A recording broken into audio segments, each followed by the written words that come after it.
All right, so since there ain't no other stream like going on right now that I have access to, I figured I'd start my own, man. So let's get it. We got Dominic Brazil taking on Carlos Negron in the ring.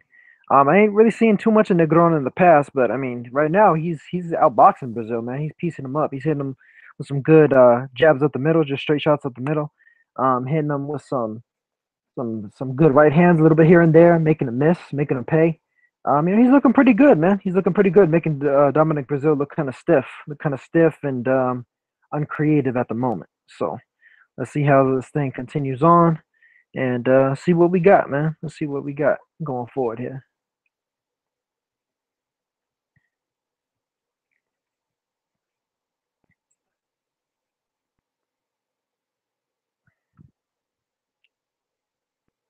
Yeah, so Negron's hitting him to the body. Good jab up top. Good little left hook upstairs.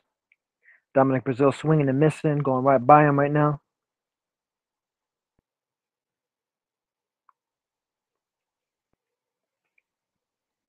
Yeah, popping his head back. Negron's out boxing Brazil right now. Brazil, ooh, nice little overhand right from Brazil. But Negron sticks back on his jab, blocks the left hook from Brazil. Negron kind of mugging at him, turns southpaw, hits him with a southpaw jab. Oh, man. No, it looks like Brazil just kind of slipped. It looked like he got knocked off balance there for a second, but just kind of slipped, getting hit with a jab. Oh, nice body shot from Negron. Oh, nice one too from Negron on the southpaw stance. Got hit with a jab there, but Brazil missed with the right hand. Negron popping the jab out, continuously popping the jab out, hitting Brazil, finding a good home for it. Good left hand to the body from Negron. Good jab upstairs too. Another good jab. Just popping the jab, man. It's just kind of using the basic fundamentals, basic boxing fundamentals, and hit him with an overhand right up on the temple. Brazil's, he's trying to get in there, and get a little bit rough with him. Ooh, nice little right hand from Brazil. Good little left hook, clean up too. Right hand up on the temple. Negron is egging him on. Brazil hits him with a little left hook. Negron, Brazil. Brazil missing a little bit there. Missing a little bit. Negron showing some pretty good defense, good head movement, torso movement. Oh, big miss from Brazil. That was a big right hand he was leaning on. Good. Both lands left hooks to the body. Right hand to the body from Brazil. Nice little pop jab from Brazil. Up jab. Little right hand over the top. Chopping right hand. Pawn jab from Negron.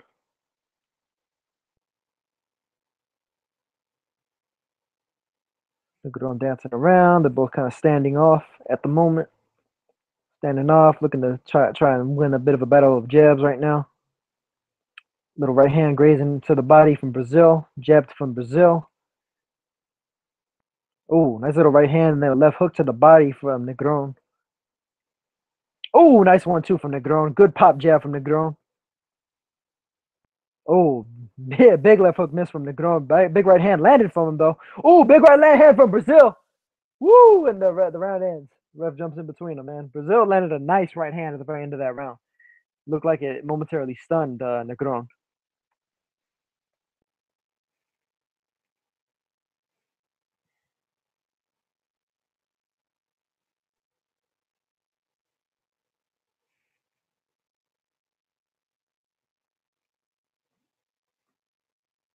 That was a nice right hand, man. Referee almost got hit with that. Good shot. Woo! That might have been a round stealer for Brazil. That might have been a round stealer for him because that was a relatively close round between those two.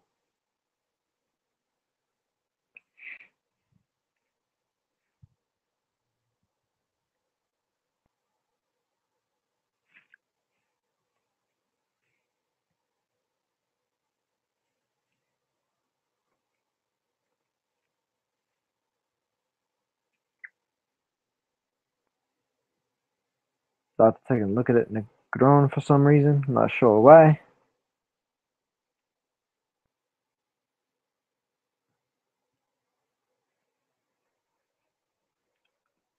All right, Groen jabbing away. Brazil starting to let his hands go a little bit more. Realizes he needs to let his hands go. Negron, it looks like he's an open target, but it's just a matter of, Brazil hasn't let his hands go. He's letting Negron kind of outwork him, outpace him. He didn't in the second half of this last round, though. It looks like Larry Hazard Sr. has it even through 4 so far. Personally, I think it was 3 rounds to run for Negron. Very close fight, though. Tit for tat. 2 guys of similar size and stature. Just kind of facing off and trying to outbox and outslug each other at this point. Nice little jab from Negron, little right hand grazing from Brazil. Nice little left hand chopping over the top from Negron. Good jab from Negron. Good right hand from Brazil. Good jab from Negron again. Ooh, big right hand miss from Brazil. Another one. Playing a jab game right now. Negron is in southpaw pretty much since the start of this round. He's doing well. Doing well to make Brazil miss at this point.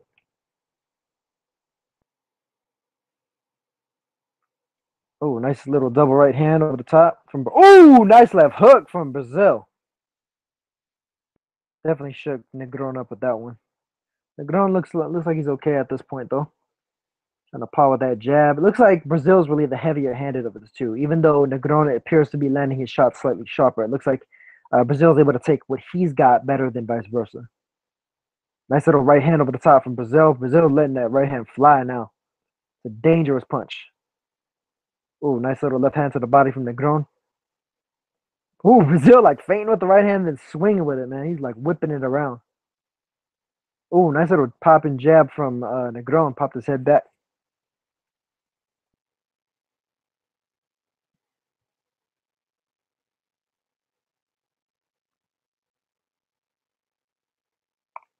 Oh, good jab from Brazil. Little right hands, kind of pawing with them. Not really landing clean. Nothing really snappy about him at this point. They're both kind of trying to jab out there. Both missing a little bit. Slightly sloppy fight, but I mean, it's pretty entertaining at this point. Both of them land a jab at the same time. Nice little right hand from Negron. What's good now? Hey, what's up, one? You watching the Brazil fight? Yeah, he's getting jabbed right now. Getting out jabbed. Well, and you want to see him fight Wilder?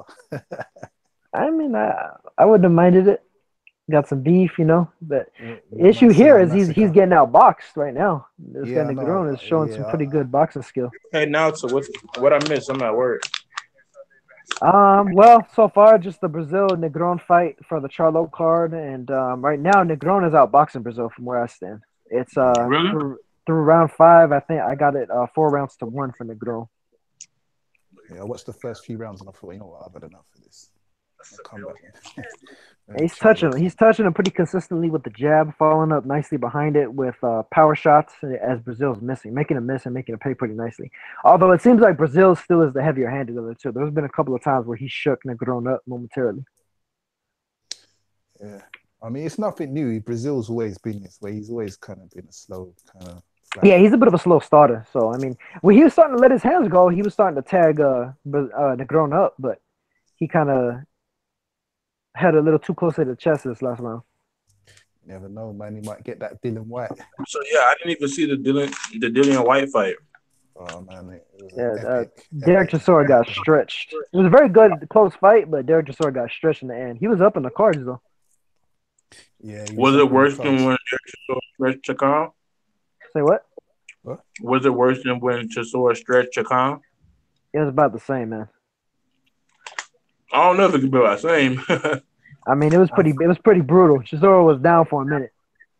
Wow. All right, so start of the 6th round now. Negron jabbing Brazil and then clinches.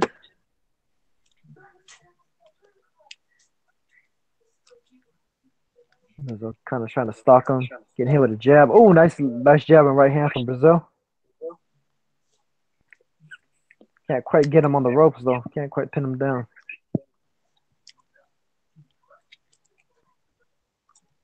Body shots there from Brazil. Missed with a right hand over the top. You watching it on Fox? Yeah. Oh, nice little left hook and then left hook to the body from the Groen. Good little jabs from him. Brazil trying to jab back.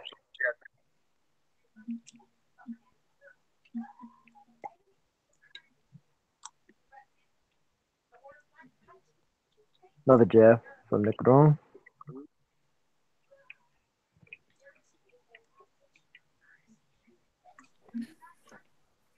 Brazil will get massacred by Wilder. I'll give him 3 rounds, man.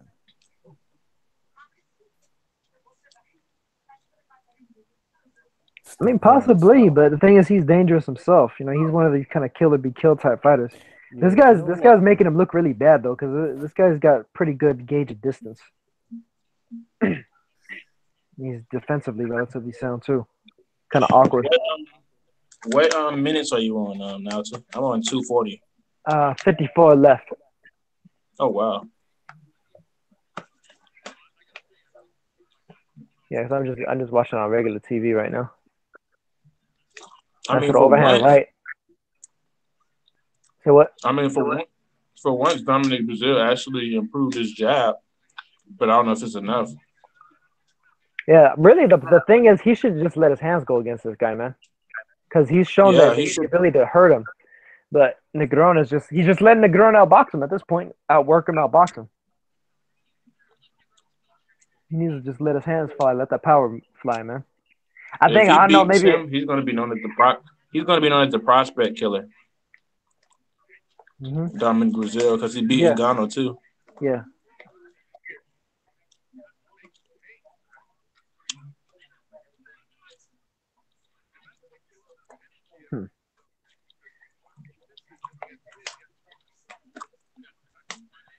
Ngannou looking a little tired though. I mean, he's kind of looked like that since the fight started, though. He's been fighting pretty much at the same pace. So I'm not even. I couldn't even really tell you if he was tired or not.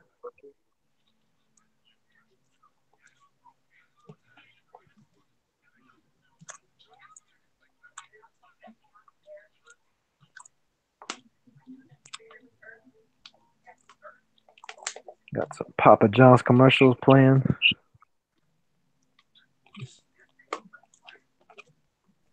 Well, I can't wait to this Jermel. So what about how did Josh Warrington do against Carl Frampton? Man, Josh Warrington he bullied the shit out of Frampton. Are you kidding me? Man, I thought Carl Frampton would do better, man. Because Josh Warrington, he's supposed to be a volume puncher, but he doesn't get really knockouts.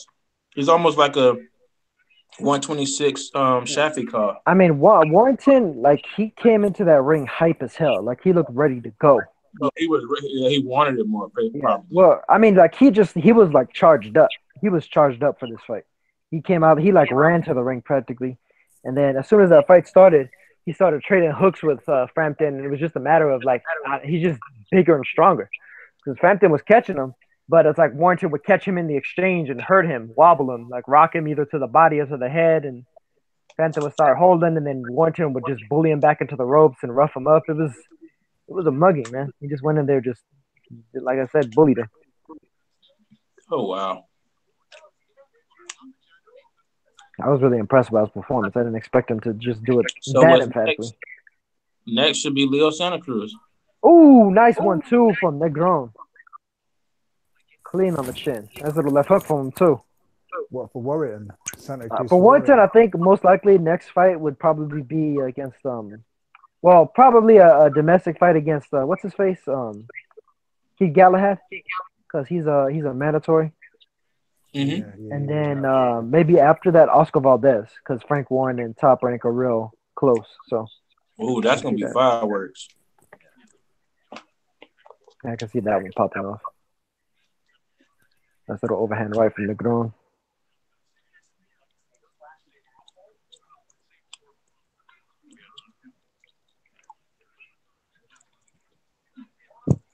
Ooh, nice right hand from Brazil.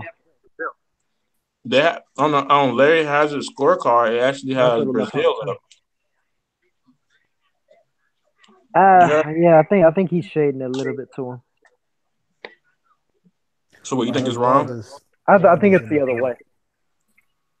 I got So the you have Negron up by 2 rounds? yeah, 4-2. Oh. Yeah, nice little subtle defense from Negron though. He's kind of rolled and made slipped those shots.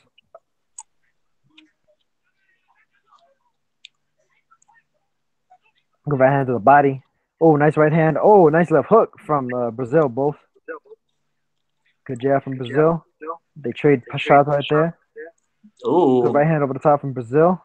Right hand over the top from Negron. Right hand under the top from Negron. A double jab, popping his head back.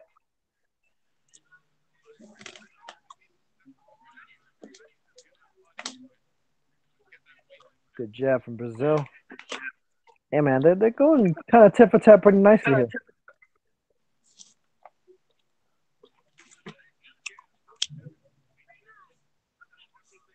Good little bout. I got Ray Mancini there.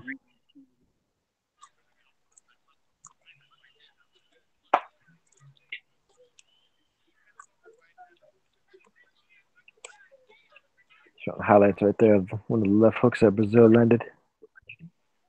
Groen hit him to the body. Negron got to tie up Brazil more. Yeah.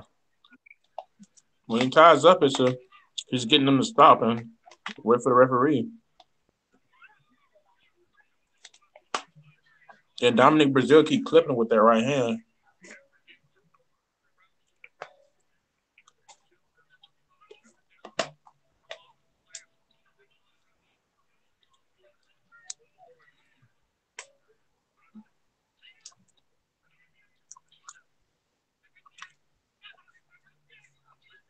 Ooh.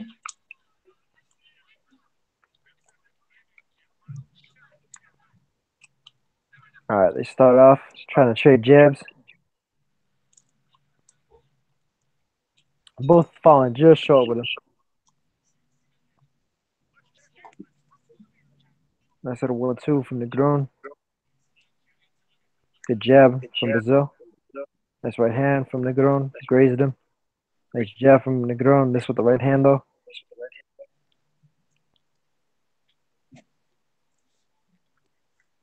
Pawn forward with the jab is Brazil. Gets hit with the right hand though to the body. 1-2 from the Groen. Landed another jab after that. Tied him up.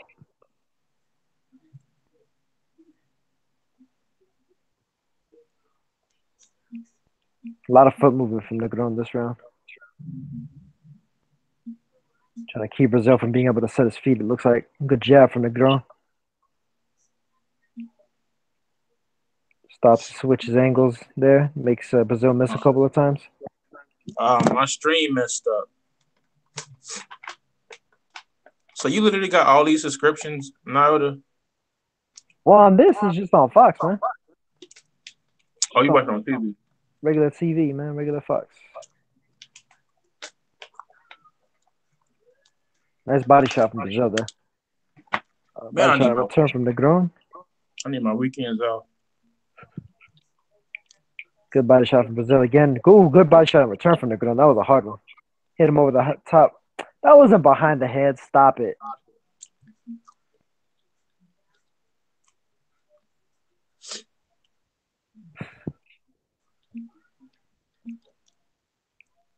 Coming forward with a jab. Brazil trying to sweep at the hook. Missed it, though.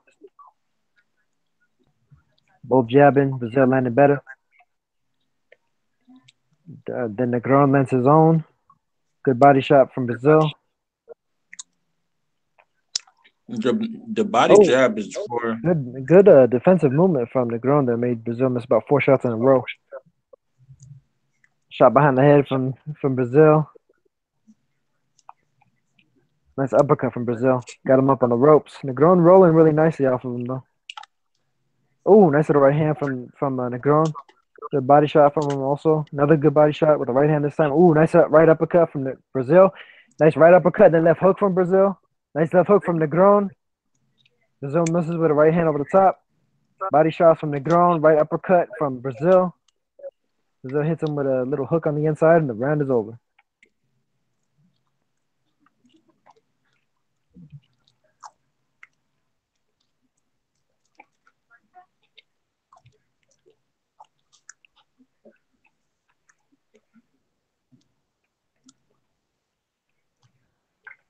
Your round just ended. Yeah. Halfway through between rounds. But yeah, the body jab is there for him to hit him with. I don't know why he's not using it more.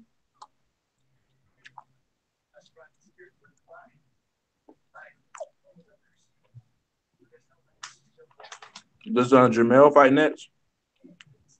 Should be Jermel versus Tony Harrison up next. Oh my God, I want to watch that so bad, but I'm gonna be back off break. All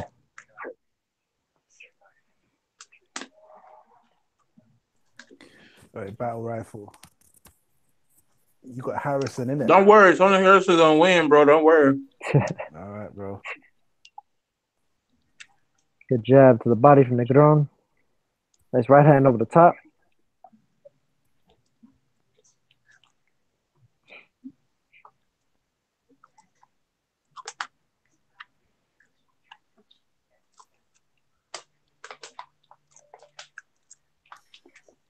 Lost my damn stream again, man. I have to try and set it up. Groen with a lot of movement. Brazil stalking. Hits it with the jab. Gets hit with a jab again by Negron.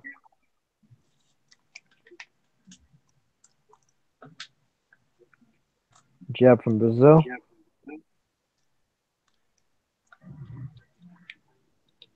1-2 from Brazil, misses. Good jab from Negron and a follow-up from Brazil. Oh, nice right hand from Negron.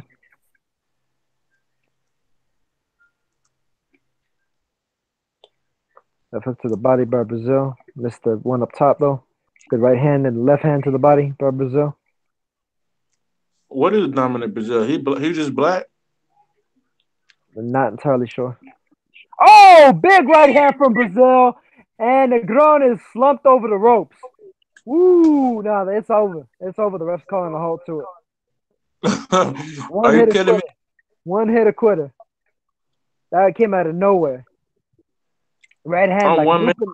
That shit was like looping Brazil over the top, hit him right on the jaw. Yeah? Yep. I'm 1 minute behind, bro. Yeah, man, Brazil's dangerous.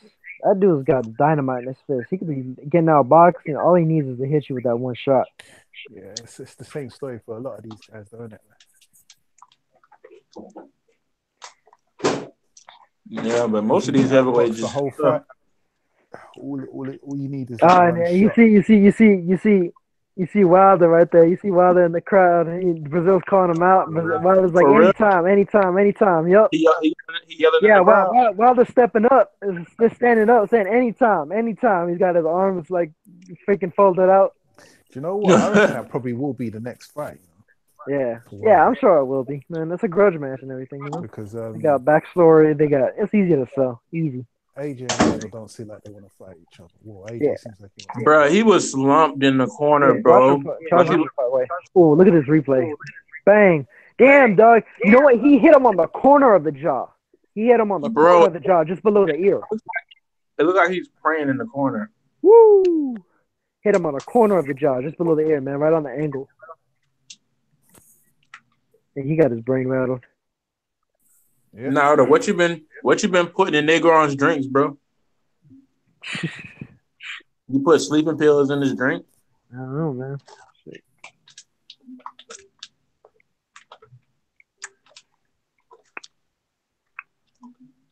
Nasty knockout.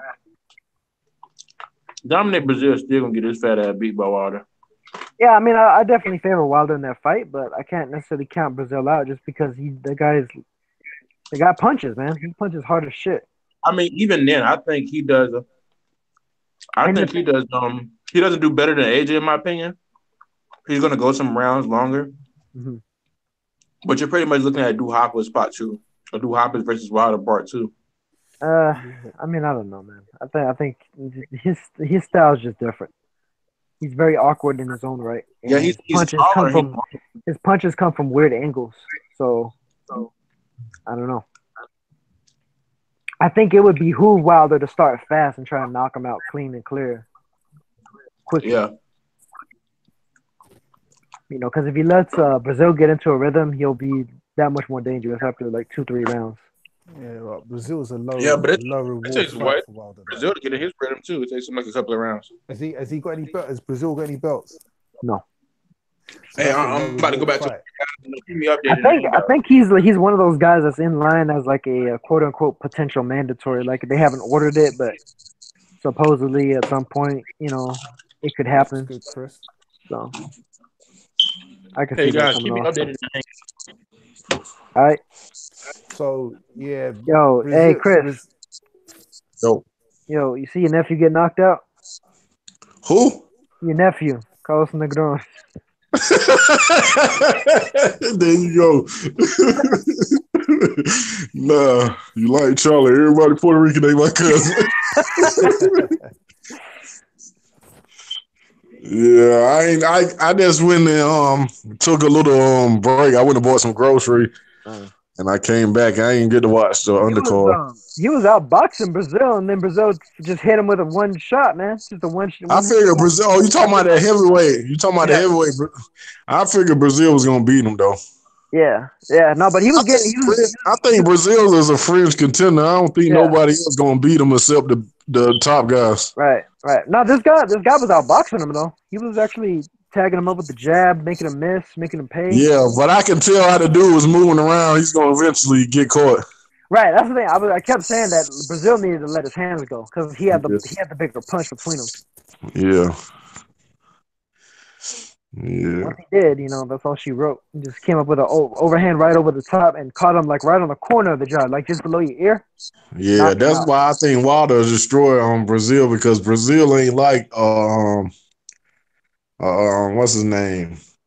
George Washington and shit. He could box a little bit. Yeah. He just got he don't hardly let his hands go. That's why I think Wilder easily knocked him out. I don't want to see that fight. I mean, the only thing though is because of the fact that it's kind of personal between them. Yeah, I do think that Brazil is going to be really motivated for that fight. So I think he might give us a good fight out of those. Yeah, I think he will. I think Wilder, clearly would win that fight, but in the heavyweight division, anyone can get. You know what I mean? It could, Brazil could catch Wilder. Yeah, that too, because Wilder can be caught. We know he could be caught though. Yeah. Oh, of course. And he could put an end to that train, and then, oh boy, that would be an absolute. That's going to send a whole load of people into a frenzy. If Dominic Brazil actually stopped Wilder. Can you imagine that? I don't think. To me, I think anybody can be beaten the heavyweight. I don't think it's like. I don't think there's really one dominant fighter there. Yeah. The thing about Brazil, though, in particular, is like he's such a dark horse, man, because it's like his power just comes from out of nowhere. Yeah, that'll be a good fight. But crazy bullshit shot that like knocks you out. Now him and Big Baby Miller will be a good fight because they got similar styles where they both try to wear you down. Yeah, that'd be pretty good. Yeah, that'll be an action-packed fight. Ain't gonna be no damn finesse. Yeah, Brazil's a weird one though, man. Just because he's really awkward and like I'm saying, like he throws punches from crazy angles and got a lot of power. Used to be a football player. Yeah. You're Dominic Brazil. Yeah. Yeah, you see Wilder there, ringside, calling him out. Yeah. That's his next fight anyway. Yeah. I read that since a couple of years ago, they gonna fight. Yeah. I mean, it makes sense, in-house and all that. And Brazil's got a nice little run under his belt at the moment. Yeah. Ain't a bad fight. They go T-boy. Yeah, I think Wilder will stop him within say 4. I don't know that, yeah. But it could go the other way, Heavyweight division. Everyone's got that trigger. Yeah, well, that's what I'm saying. Like, because the thing about Brazil is he has power even against guys that have a relatively good chin. And Wilder's been shooken up before, and I think he's got a live puncher's chance as much as anybody could. Yeah, the thing about Wilder though is I'm watching it on because I don't got cable no more. I got I don't really need cable because I got that box. Mm-hmm. I can't. Oh, you get them boxes as well. Oh, you don't even need cable to get Fox though. All you need is a digital antenna. Nah, they got it where they took they took it off. What? Really? Yeah, because I had it like last year I had Fox, I ain't got it no more. Oh wow, that's Because crazy. I rigged something. Let me see. I'm trying to tell you. I rigged something where I can still get like cable channels. I take the internet wire and plug it into the TV, and I still get like ABC, TNT, Yeah. USA Network, ESPN1, Yeah. ESPN2. Right. Yeah, I just ain't got Fox. That's weird. I got BET and I ain't got Fox and MTV. Nah, I'd be willing to bet you though. Like if you got one of those digital antennas, you just plug it into a different input. You could probably just get Fox Yeah, free I'm like gonna that, give man. that another. I gave an antenna to some. I just be giving away too much. Yeah, I had like 3 antennas. I gave them all away. Yeah. I mean, they cheap as shit though. They were like $10-15. Nah, that was a good antenna because I picked up like when I first canceled cable, I had like 25 channels off just that antenna. Yeah.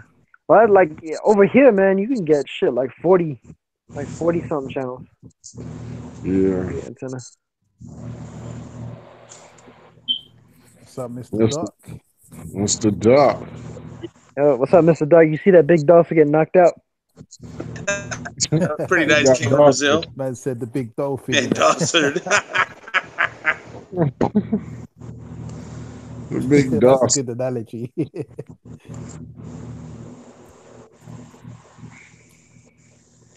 Yeah. Some good boxing today, man, so far. Yeah. It should be Jermel versus Where's Jermel coming up now, yeah? Should be. Oh man, I'm trying to find Fox on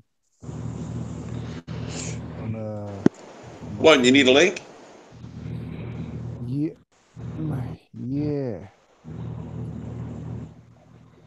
But Fox is it's not the sports channel, it's the terrestrial version. Let me have a look here. Tony Harrison over here looking like Kanan's nephew. Yeah, you're probably gonna be ahead of me because I'm watching it on the internet.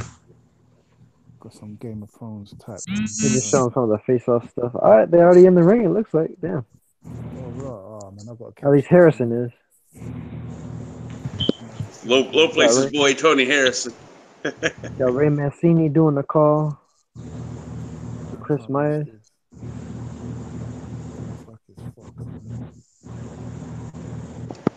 I still remember Mancini doing announcing duties. He was doing it for Top Rank, wasn't it?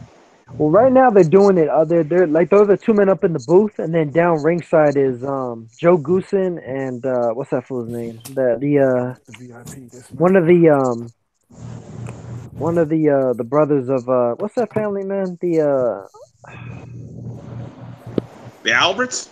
Yeah. One of the Alberts. I can't remember which one.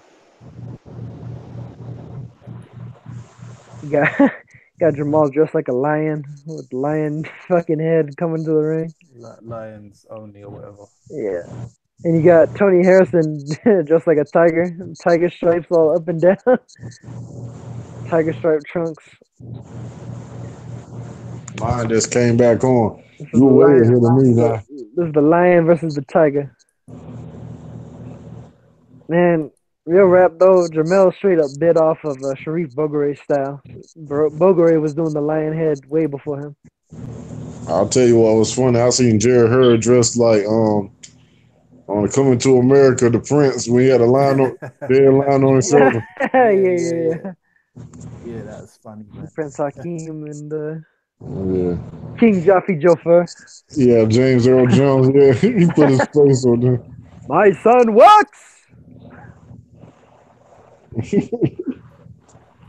You know they coming out with Coming to America too. Yeah, I heard about that. Yeah, I don't know about that. Yeah, I seen what's with these sequels occurring like 2 decades after the first one? Seriously, man. Like people about to start dropping dead, man, before they even finish filming them. What's the name? Kevin Hart in there. They got Eddie Murphy Oh, and okay, well, no, which one is it? Is it a remake or is it a sequel? These sequel. Hollywood people confuse the fuck out of me. Nah, it's a sequel because Eddie Murphy remake, and Arsenio sequels, Hall in there reboots, all too. kind of shit. I don't know who they son. I mean, you never know. Like Arsenio Hall's honestly, still alive? there's some Yeah. funny cast though. Like that might actually be funny. That might actually be a good movie.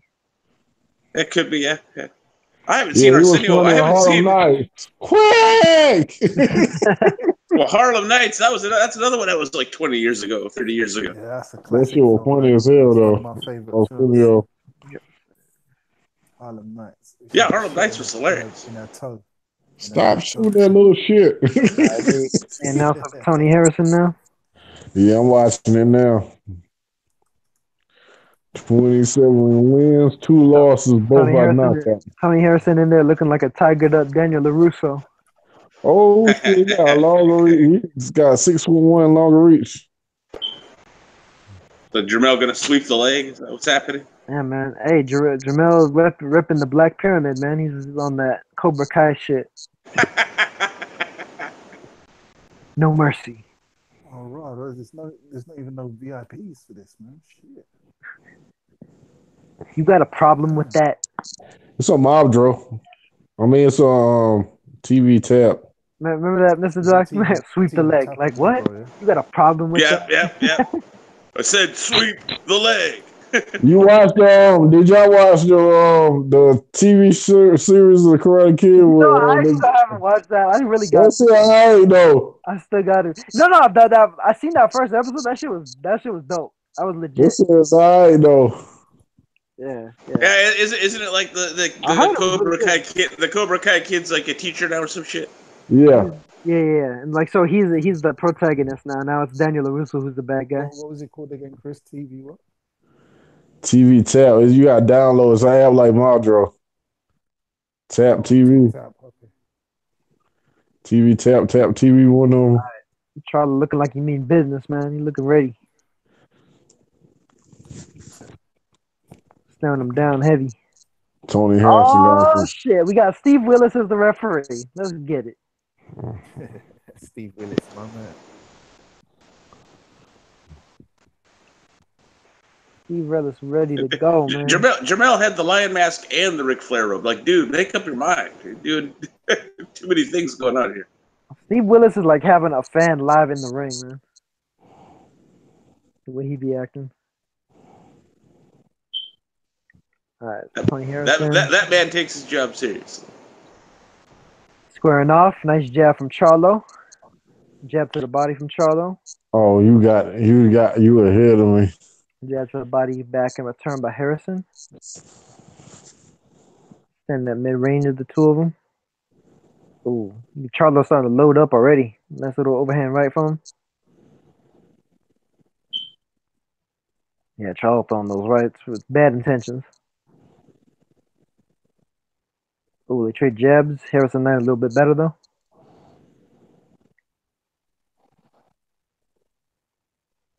Nice jab from Harrison. Damn. Very tense fight so far. I'm just down to the stare down. How about you, Chris? Ooh, nice jab from Harrison. The stare down. They going in the center of the ring right now. Yeah. That's because we ain't watching it live. That's why. The right hand over the top from Charlo, grazed him. Good jab to the body from Charlo. Jab upstairs by Harrison.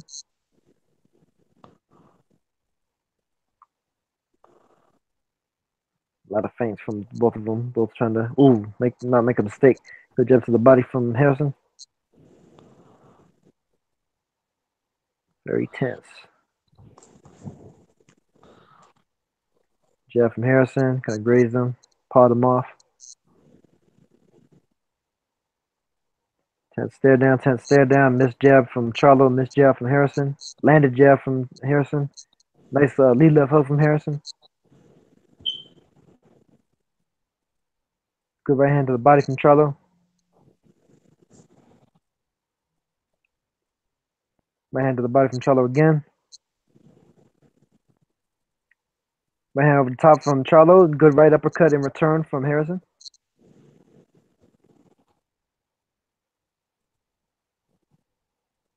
A lot of feints. Charlo with a good jab.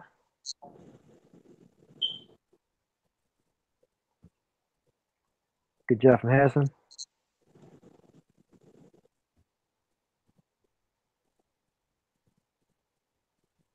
Jab to the body from Harrison. Good jab upstairs from Charlo.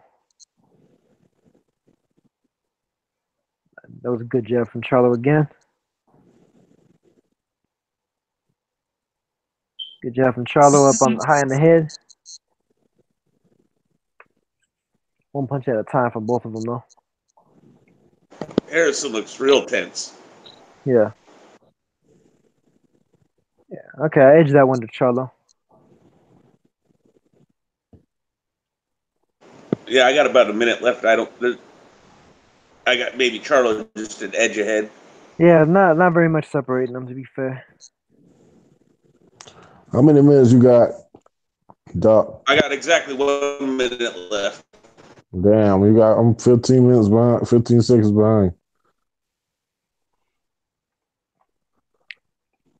Gotta advertise. You watch it on VIP? Yeah, I think so. Yeah, I put baby. the link I'm using in the chat for what it's worth. I'm in. I've got 30 seconds on the clock. Let's get it. Keith All right, one you're Tom about where I am. Thurman versus Josito Lopez and Adam Kanaki versus Gerald Washington. Let me get rid of this volume, man. January 26th. Yeah. At the Barclay. Yeah, those 2 or 3 power shots that kind of landed in that early sequence now is pretty much the difference in the round to me. Mm-hmm. Yeah, nice little left hook to begin the second round from Jermel. Charlo's signature step hook. Oh, nice little left, like kind of hook and uppercut from Charlo. Good right hand from Charlo. KFC, you know. Yeah, Charlo loves that. He loves to step. Good jab from Harrison. To the jab. Get that power. Good jab from Harrison.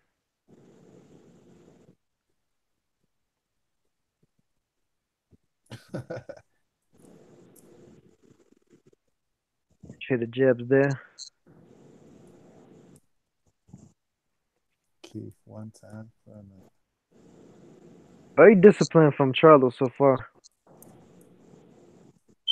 Not getting too crazy. Nice little left hook and right hand from Harrison. Missed the follow-up left hook, though. Good jab to the body from Harrison.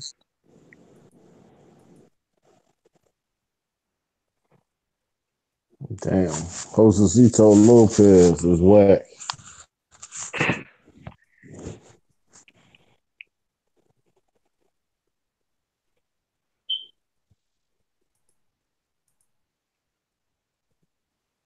Oh, nice right hand from Harrison. Little return right hand from Charlo also.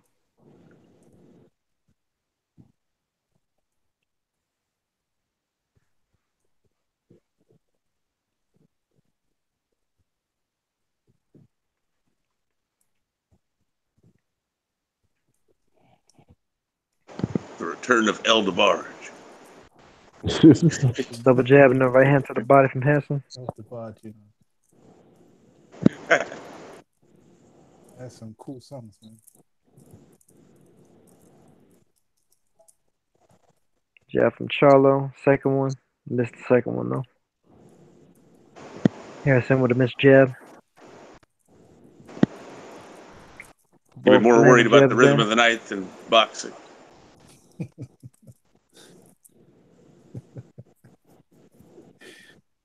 This is the rhythm of the fight.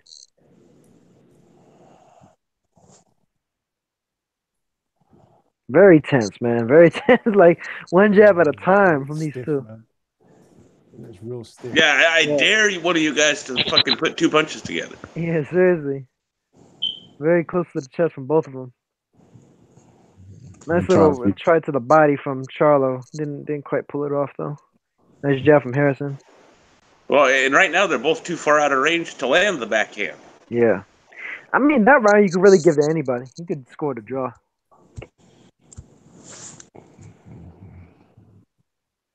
Harrison catching down Charlo though. Yeah.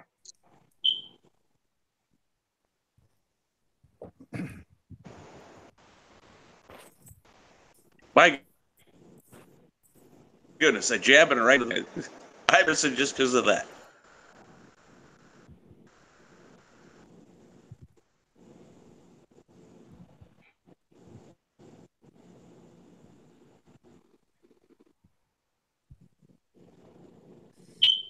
Kind of looks like Tevin Farmer a little bit.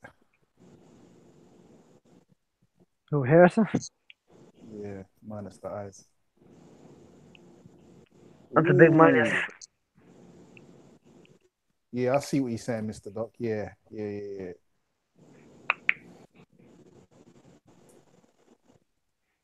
All right, round 3. Nothing. Harrison's the only one that landed a right hand Oh, in nice that body round that shot I from saw. Charlo. Nice right over to the top from Charlo also.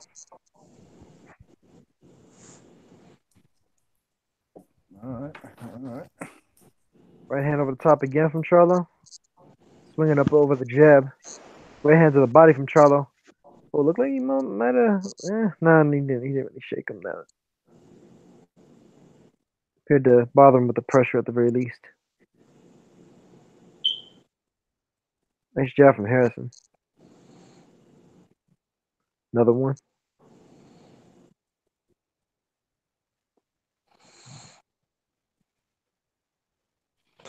John Deere commercial.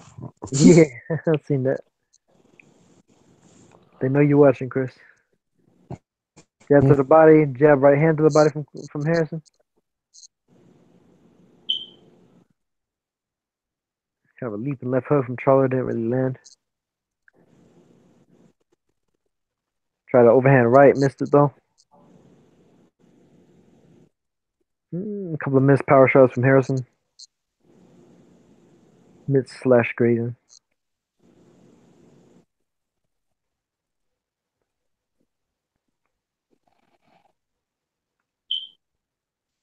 Nice jab from Harrison.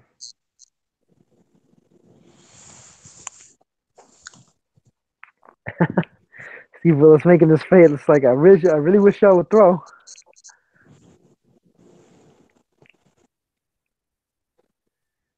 Yeah, Charlo loaded up on that one too. He missed both shots though. Got hit with a jab. Charlo has this look on his face like he might start to get frustrated soon. Jab upstairs, right hand to the body from Harrison. Good jab from Harrison.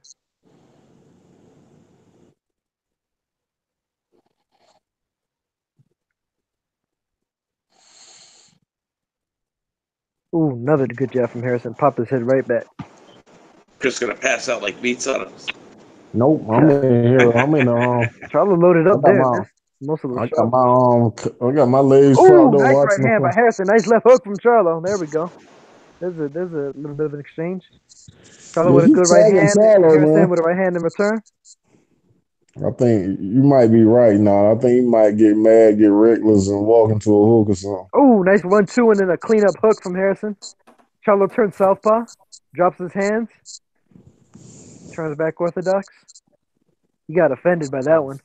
Harrison hit him with a good 3-punch combo at the end of the round. Stole it.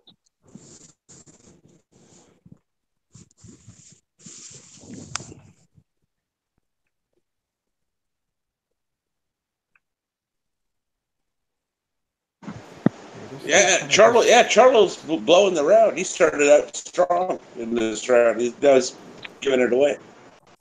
What round do you? I got like 30 seconds left. I'm behind now.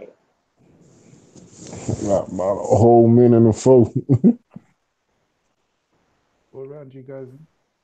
Man, third. I'm just coming to the end of the round. End of round 3. All right, yeah, I'm 30 seconds of round 3. Oh, yeah, you're about where I am. That's better for Charlo. Yeah, he's starting to step up the pressure a bit now. This is what I want to see. You know what I mean? He's being too respectful. Well, he started the round well, and he's ending it well, but the whole middle minute and a half, 2 minutes. All right, round 4. He didn't do nothing. Jermel stalking, throwing a right hand to the body. Harrison on the jab. Double jab from Charlo. Another double jab.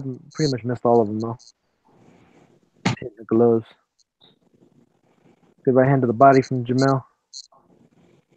Another one. Oh, right hand over the top missed. Right hand over the top from Harrison missed also.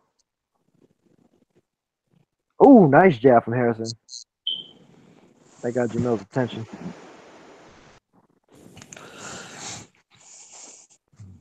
Harris, this Charlo's gonna be beat right here. Yeah. Well, that's why he's Bobby, man. Jermel almost like Her gonna knock his ass out. So I'll tell nice you. jab from Harrison. Jermel's like almost like flinching when he thinks the jab is coming to try and block it. Nice right hand over the top from Charlo, but Harrison took it well.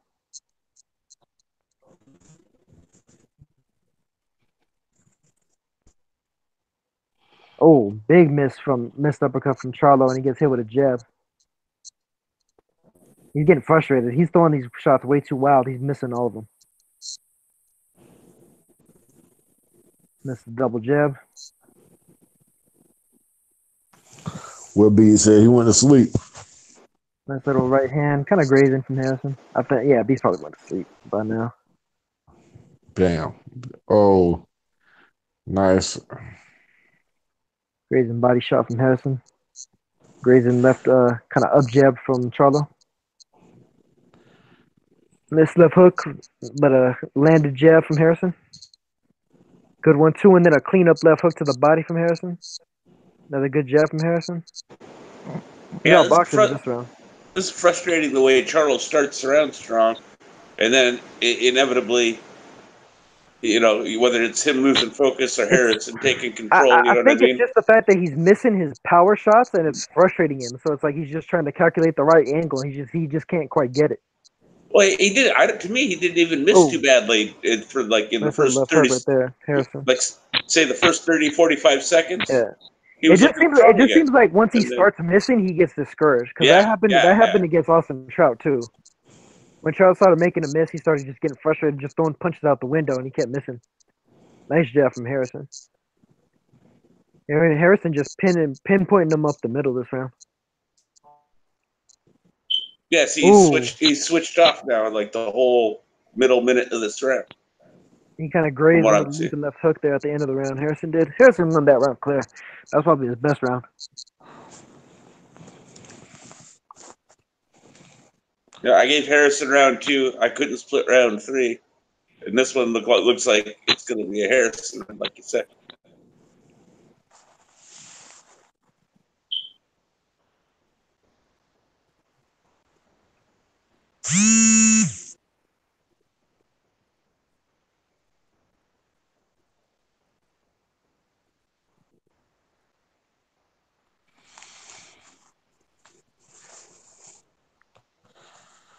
Ooh. Yeah, Harrison not really landing heavy, but he's slurring. Oh, wow, and Charlo's not letting his hands go. January 8th, it was Carnegie versus Caleb Plant. Keith Thurman hosts Tito Lopez, January 13th.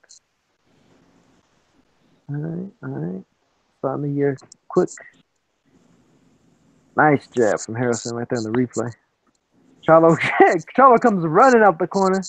Didn't land anything, though. That's nice left hook from Harrison. Nice jab from Harrison. Harrison looking a lot more relaxed in this round. His posture. Nice little jab from Charlo. Missed the left hand, or the right hand. Got hit with a jab, missed left hook. Charlo, 2 good body shots. He should probably start going to the body now. Oh, good jab and a right hand from Harrison. Rocks Charlo back. Charlo shaking his head no, but Harrison hits him with another right hand. Well, in the 4th round? In the 5th. Oh, yeah, I ain't starting good jab to the body by Harrison.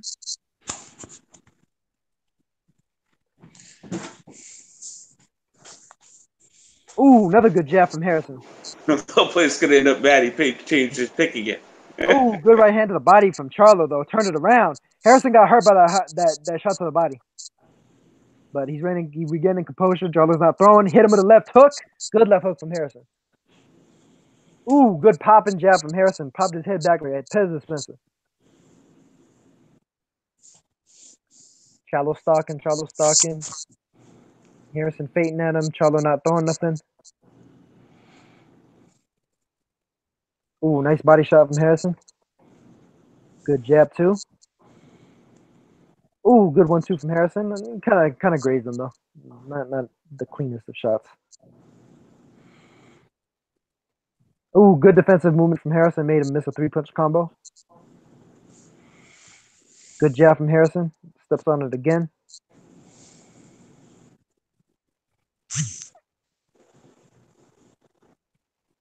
See Deontay in the crowd watching the fight close. He's got his eyes on Harrison though. I can see it in his expression. Harrison hit him with a good jab right there too. Oh, yeah, I say we wobbling. Ooh, big miss shot from Charlo. Got him up against the ropes, didn't do nothing. Harrison rolled right off of it. Ooh, good right hand from Charlo, but he gets hit with one in return. Harder. Oh, big right hand over the top by Charlo. Harrison's hurt. Harrison needs to grab a hold, and he does. Gets him a headlock. I knew that was coming sooner or later. Harrison looks good. Okay now, though. Harrison looks okay now. Good job from Harrison. Another one. That round 5 right on schedule, huh, Chris? Yep. Right on schedule. Woo, man. Close round. Both wobbled each other.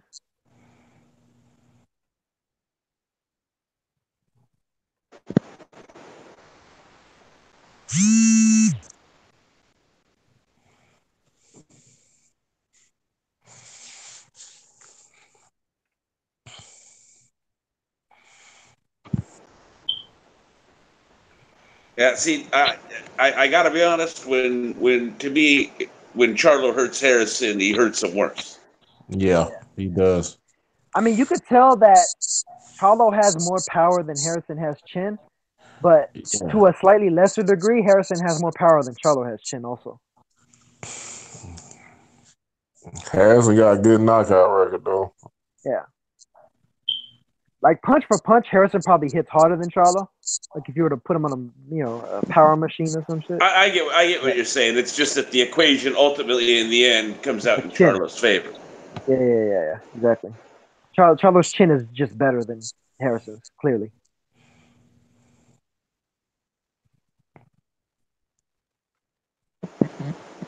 And then Harrison blows his nose. Cardinal mistake. Oh, nice right hand over the top from Charlo. Good double jab from Harrison though.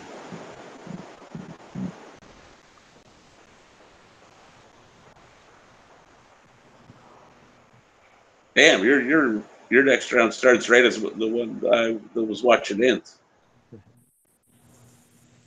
Both jabbing now. See how they got it. They got Charlo up 49-46. Larry has a senior. He's definitely, you could tell that they're probably rooting for the A side in this. Yeah. A side scoring. That's kind of like how the Brazil fight was too, because Groen was outboxing Brazil. I don't care what nobody says. He was outboxing him. This fight, I got even at this point.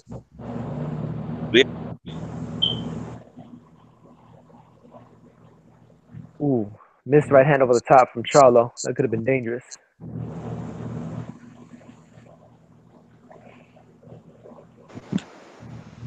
Good right hand from Charlo. Harrison rolled with it though. Ooh, nice jab from Harrison. Caught him clear. Missed with the right hand though. He hit him too clean with that jab to hit him with the right hand. Hit him with another jab. They both landed with the jab at that time.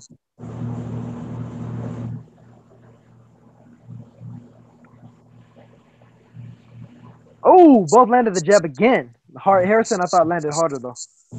Oh, good jab and then a missed right hand from Harrison. Harrison winning these exchanges at this point.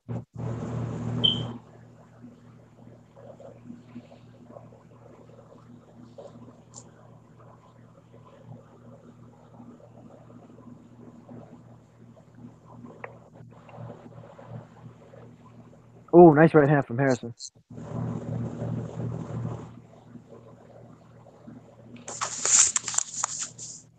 Oh, another one. Another one. Charles just looking for that left hook right hand.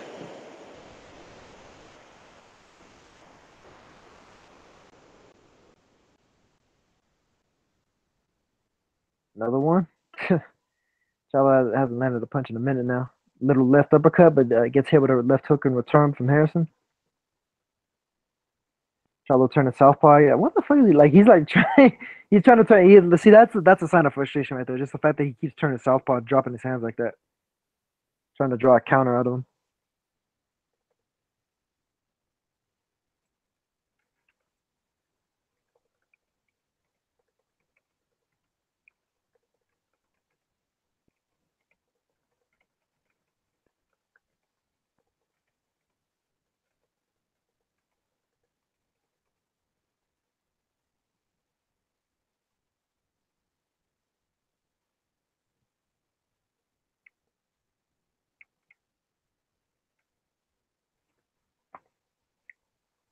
This is a good example of like what you might say is like not necessarily a fun fight, but a very interesting fight, an intriguing fight, just because of the fact that there's such a level of tenseness to it. Because you're never quite sure when that big shot is gonna land. Yeah. It's not just competing styles; it's competing strategies. Yeah, landed that jab right at the same time.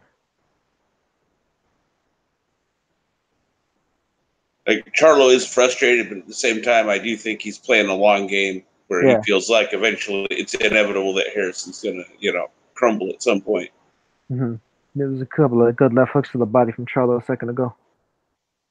And one thing Charlo Harrison is doing is he is being he's not getting over anxious with the pressure. Yeah. Even if he does sometimes with his punches. Good left hook upstairs from Charlo, and looked like he might have hit him in the eye, like because Harrison was winking there. Like he kind of probably hit him with a thumb portion in the eye or something.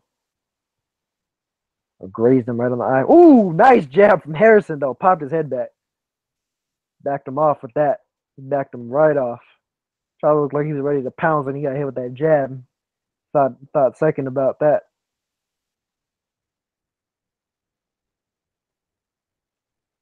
Harrison's just got heavy hands. You could tell, man, because he's not even really putting that much in that jab. But every time he hits Charlo, it's like he backs him right off. Well, he does have very sharp technique too. Yeah. Like when he lands, it's almost always really sharp. Yeah. But it's one of those things where it's like you don't necessarily see the exertion in his movement. He's just got like the natural leverage under it. Oh, nice right hand over the top from Harrison.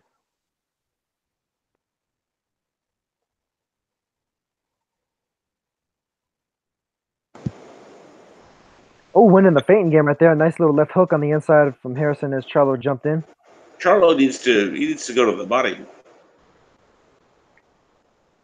Oh, leaping left hook from Harrison missed. Get tied up again.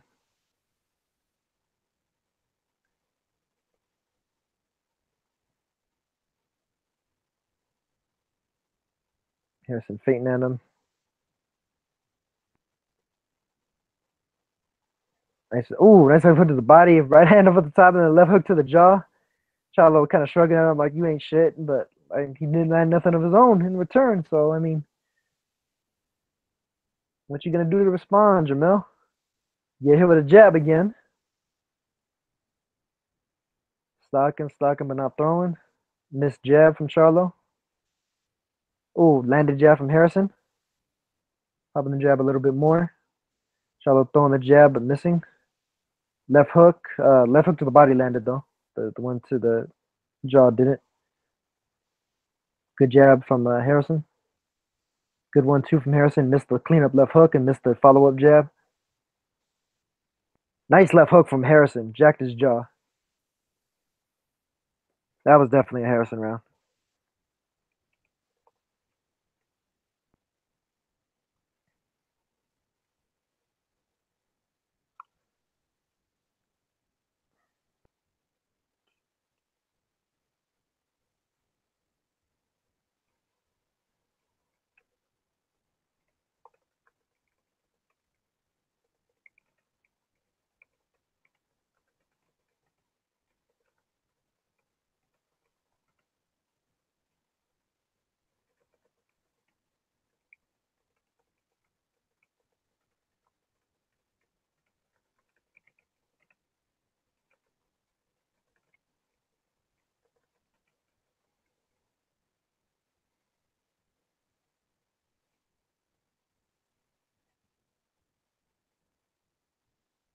If not for the fact that Charlo's the A side, man, like I got him losing this fight. I got him clearly losing this fight at this point. He's just letting Harrison beat him to the punch. Yep. Harrison hit him with a jab, popping his head back. Harrison just very playing it close to the chest, keeping a high guard, not necessarily getting over anxious or nothing, and he's tagging him, man. I think he needs to throw more of them body punches Charlo does. Because he's having good success. All right, looks like Larry has it a little bit closer now, 68 to 65 for Charlo. See, like that's crazy, man. That's clear A-side politics going on. Yeah. To have Charlo up in this fight. He is not winning this fight, not by that margin at the very least.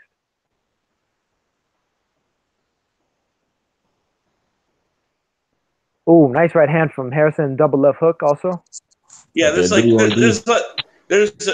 one or two rounds, that I could see different, given different opinions on, but not many more than that. Yeah.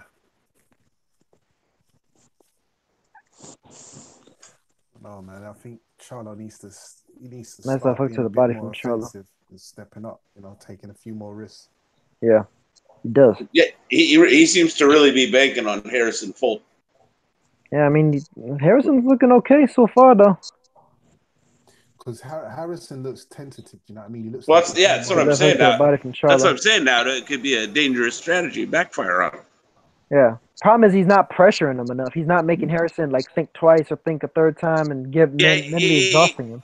He's kind of just body pressuring. He's just kind of letting Harrison fight his own pace, man. Harrison looks way more relaxed right now than he did in round 2, for instance. First couple of rounds, Harrison was tense as fuck.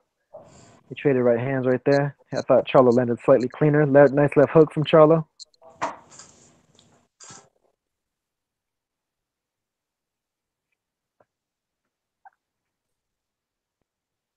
Oh, nice left hook from Harrison as Charlo lunged in with the right hand.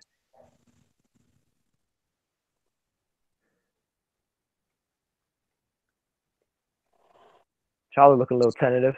Ooh, nice jab from Harrison. Pops his head back again. Nice left hook from Harrison.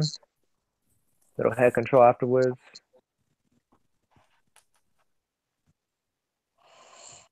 Missed left hook from Charlo. Charlo just needs to go to the fucking body, man, at this point. Just fucking sell out, go to the body. Yep. I mean, that's what I was saying.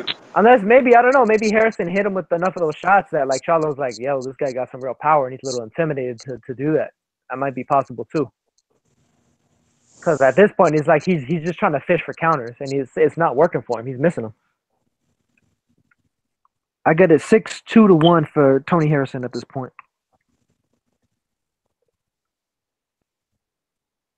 If Larry Hazard Sr. gave that round to Charlo, if Larry Hazard Sr. gave that round to Charlo, he's full of shit. Yeah, I got it 5-3-1 to Harrison. You got Jared Hurd in the. Ain't that crazy? Got Jared Hurd in the crowd with his big ass coat on and his ugly ass Christmas sweater. His big ass turtleneck on. That's the thing, man.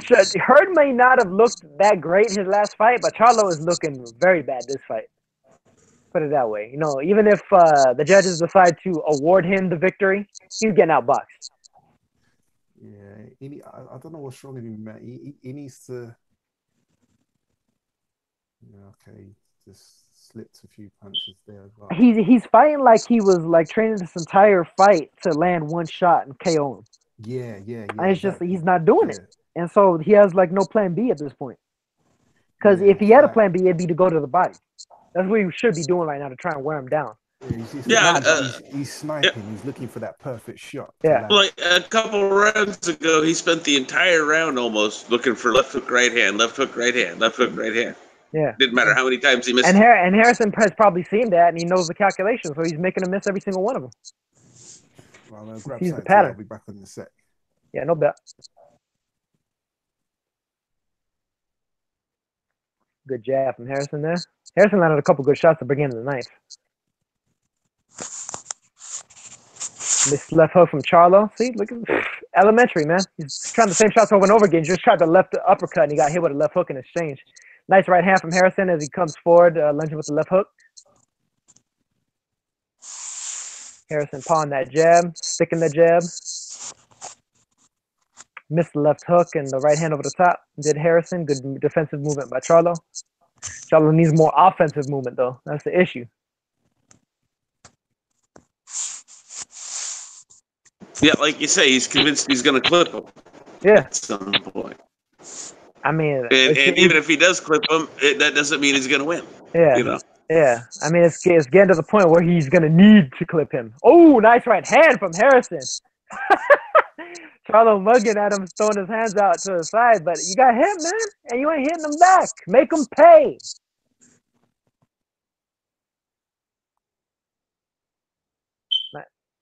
Missed body shot from Charlo. That's the thing. Harrison knows what punch he's gonna throw. He already sees the tells from Charlo. That's the issue. Charlo just needs to let his hands fucking go. Nice left uppercut from Harrison. He needs to create chaos in there. At this point, there's too much order. Harrison is controlling the order at this point. He's controlling the fight. He's controlling the pace. He's controlling the distance. He's controlling what punches are gonna land at what time. Yeah, he's got to sell up. He's got to sell up. Yeah, that's exactly what he needs to go Deontay Wilder on his ass. Because right now he's getting Tyson Fury'd. Nice right hand from Harrison. Nice right hand over the top from Charlo, though.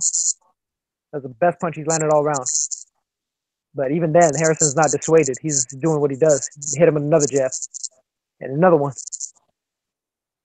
Making me sound like Biggie Smalls in this shit. And another one.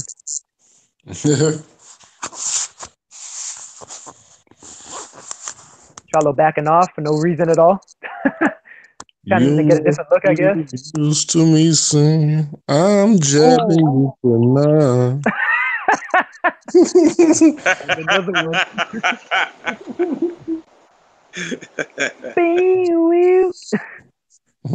Nice defensive movement from Harrison. Man, Harrison stole the shit out that round. Harrison stole the shit out that round. Charlo not punching enough. Simple as that.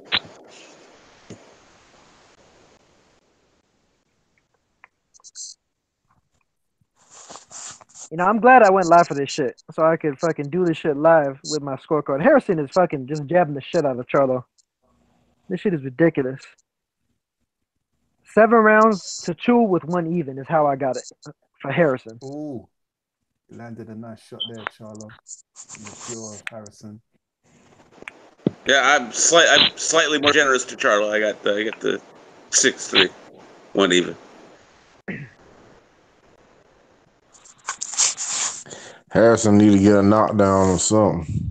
But I mean, even still, we both have how many rounds is that in a row? We both scored for Harrison. Yeah, At man. least 3. Stupid, man. I've given Harrison everything since the 7th. 7, 8, 9, 10. Boom. Yeah. Same here. All right, Charlo's stalking a lot heavier in the 10th. He's coming forward behind that jab, really pressuring him now. Jab to the body. Yeah, don't go taking a victory lap yet, Harrison. Good right hand over the top from Charlo. Missed with the follow-up, though.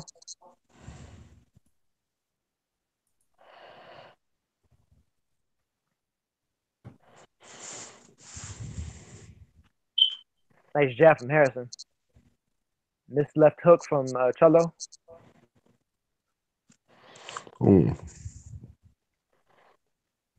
Double left jab from Charlo. Missed both.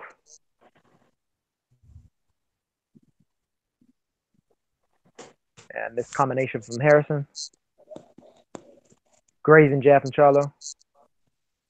Good left hook to the body from Harrison. Charlo got angry at that one. Missed 2 power shots in exchange.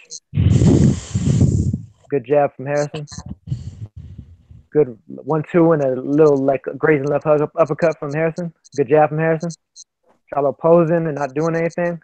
Needs to start countering, start punching with him. Not doing it though.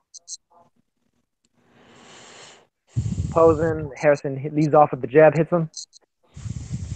Another jab popping Charlo's head back, excuse me. Bobby Charlo.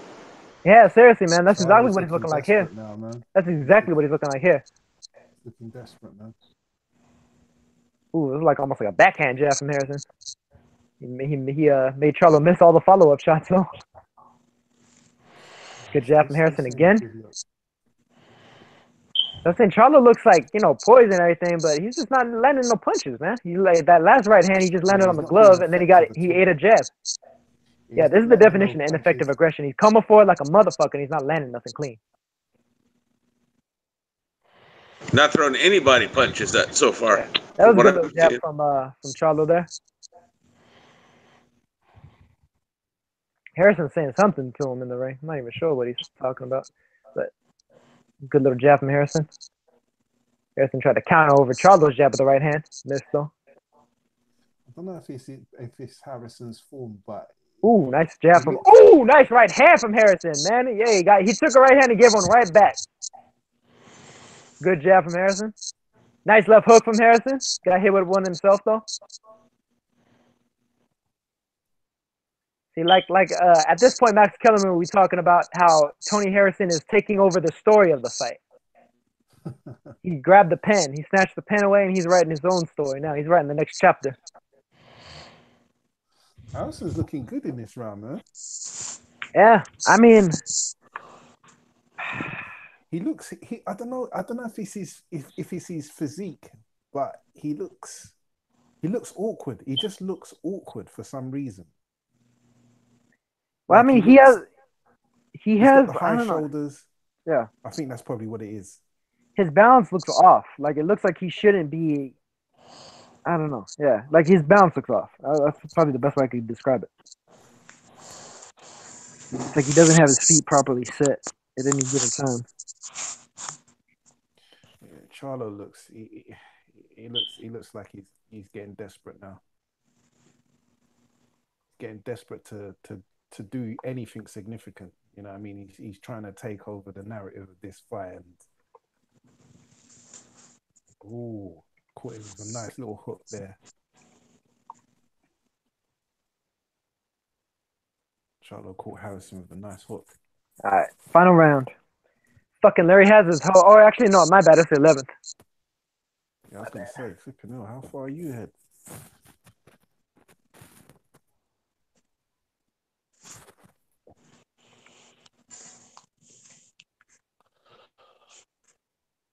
Damn. All right, Charlo putting on more pressure, heavy again, but still missing.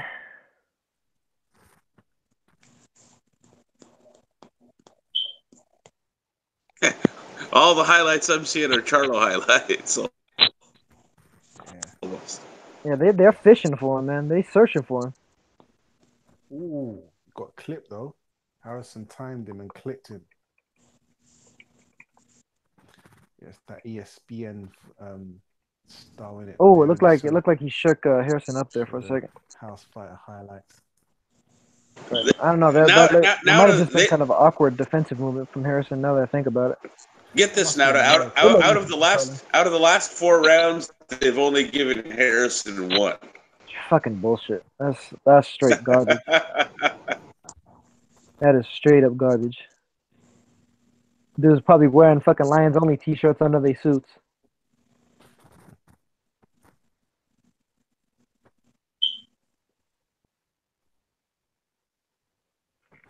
And now they're showing a fucking highlight in the middle of the round, just to say oh, remember Charlo's winning this fight. You'll see it in a second. You'll see a split screen with Charlo landing a big right hand. Like, remember, guys, Charlo's supposed to win. I noticed your media is they're very aggressive, aggressively biased. Yeah. I mean, to be fair, some of the UK guys be like that too. I mean, all you got to do is look at Rosales and Edwards earlier. Oh yeah. But I don't know. I think we do it in a much more sophisticated way. In America, man, you guys are just so maybe a little more subtle.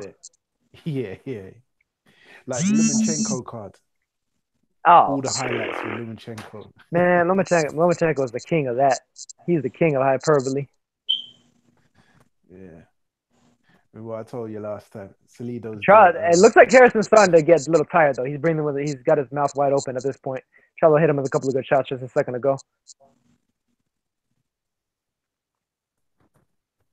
Ooh, nice 1-2 from Harrison. Nice left hook from Charlo. Yeah, there's split screen. This is Charlo's best round in several rounds. Replay he's talking about. Ooh. the first one in a while that I may give to him. But I mean, even still, Harrison fought relatively well. He lost it though. Wild swings from Yep. Charlo. He's pressing the fight, but he's just not. He's not effective. He's not actually doing anything. He's walking him down, but he's not landing anything significant. Saying that, Harrison's not really doing much himself.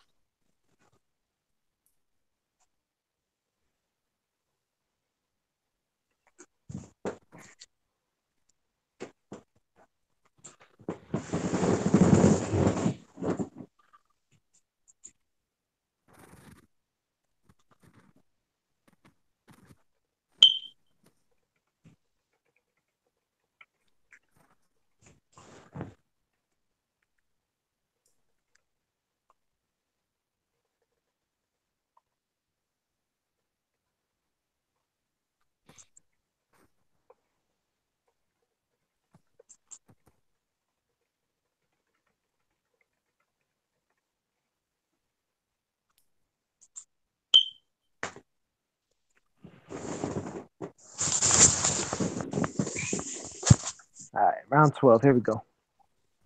Good jab from Harrison. A lot of pressure from Charlo. Charlo's looking to try and close strong. It looks like a lot more aggressive stance he's taking. 4 minutes behind. Bullshit right here.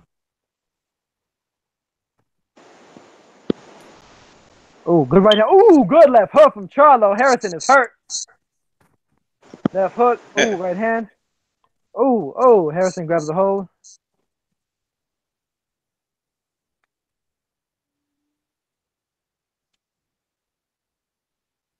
Nice right hand over the top from Charlo.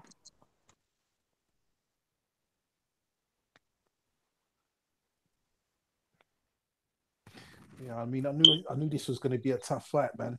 That's why I was looking forward to this one. But he needs to find a way through this now, Jermel.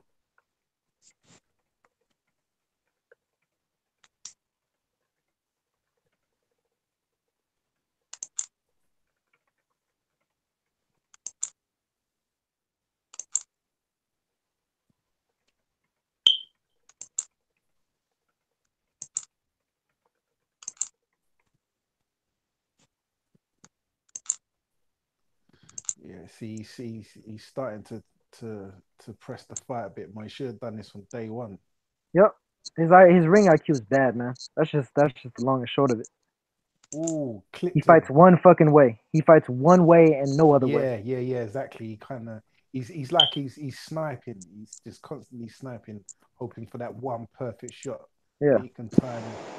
And it's pretty much all one pace, a bit like Rosales earlier. Yeah. He's not like mixing it up. And his stock's kind of dropped for me, man. Jermel, man. This isn't a good performance.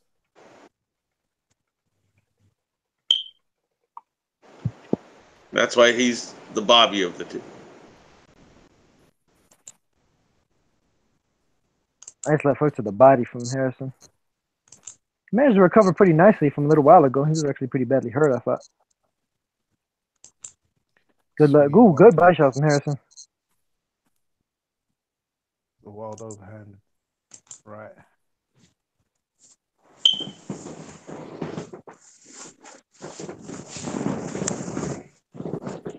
Oh, looks like Charlo hurt him again. Or momentarily stunned him, at least. He wasn't that hurt. And that's the round. That's the 12th round, man. Neither of them look. Well, it looks like Harrison's celebrating a little bit more than Charlo is. I mean, but I'm sure Harrison knows the deal. He knows. He didn't get knocked out. That's all he celebrated. Yeah, I mean, he knows the deal. He ain't getting no decision. To be fair, I gave Charlo. You gave Charlo 4 rounds. I take it. I gave him 5, and we both had a round even. So, from my scorecard perspective, I can't complain if they called it a draw because I have 6-5 and 1 even.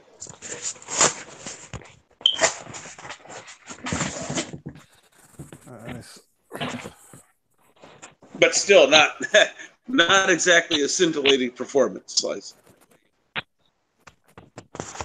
Yeah.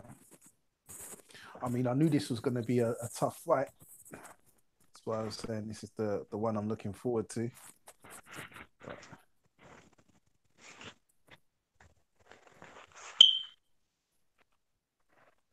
I thought he had more range to his skill set. You know, I thought he could adapt. I didn't change. I didn't. It's like he's just got one gear. You know what I mean? He's got one gear, and that's kind of. Yeah. Hey, Mike Pan in the chat. What up, fellas? This Charlo Harrison fight is pretty good one so far. Wondering when Harrison's leaky chin and questionable stamina will start the show. Didn't appear to. It looks like maybe a thing of the past, or maybe just taking advantage of Charlo's kind of stiff style.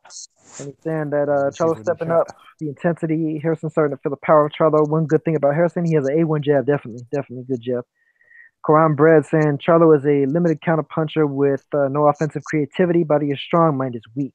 I agree, man. I agree. I think he's got a lot of physical talent, but he hasn't quite matched up ring acuity with his physicality, his ability to just bomb you out of there. He definitely needed to be more creative with his punches. Could have used a lot more body work in there to get Harrison out of there, to wear him down at the very least for a late stoppage. Dying smoke alarm is following me.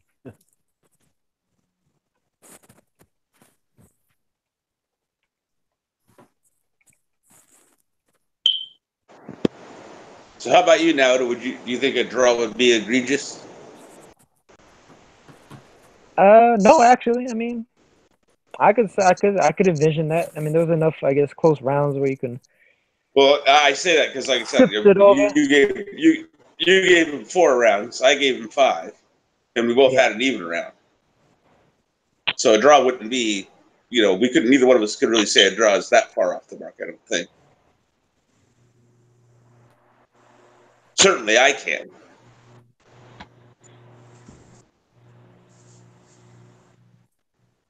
Though I think we both have a feeling we're going to hear 117. 117, 118, 120, 112.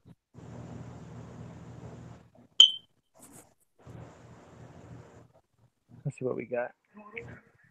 Judges ringside, Robin Taylor scores about 116 to 112. Judges Ron McNair and Julie Leatherman both scored about 116 to 113. Yeah, figures. All three in favor of the winner. UD. And the new. Woohoo, baby! What's up? What's up? What's up? What's up, motherfucker? What's up? Who got outboxed? Who the fuck got outboxed? Hands only with your bitch ass. Oh my God! Oh my God! Oh my God! I can't believe it. Tony the motherfucking Tiger, bitch! And her get ready whoop Tony the Tiger. You're gonna punch him up again. Controversial. Yeah, the right man won. Right man won. Right man won, baby. Right man won, baby. White man won. Right man motherfucking won. That's all there is to it. Got his fucking head jabbed off. Coming like Tony the Tiger. Yo, yeah, Charlo making the Deontay Wilder excuses now, claiming that he ran. Just like all of Floyd Mayweather's opponents claim that he ran.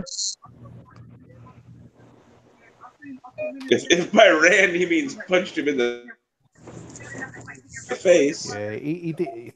Charlo, man. Boy, man. Stocks drop, man. You did not win that fight. Stop it. All right, let's head over to the new WBC Super Welterweight Champion of the World. Tonight, it was the Detroit Tigers that took down the Lion, Tony Harrison. You just got to talk to me about how you're feeling right now. I'm blessed. I told y'all boys. I told my family. I told everybody. I see this guy every single day in the gym. He's a great champion. But that kind of style of a fighter I seen every single day in the gym. I seen him at Crump. He's a hell of a fucking champion. I grinded, and I sold championships to posers. I used my dad. I didn't even have to do much. I used my dad. I used my ring generalship. I kept him that day. The punches that he thought he was landing, he wasn't landing. And I'll be happy. Listen to me. Jermel, you gave me a shot. I'll be happy to give you another one and do it again. And that's some love. This show me walking up just right now. Whatever happened, you know what it is. You know I want to fight. You know I want to fight. He told me. But you know what? I'll take that coming. Any day.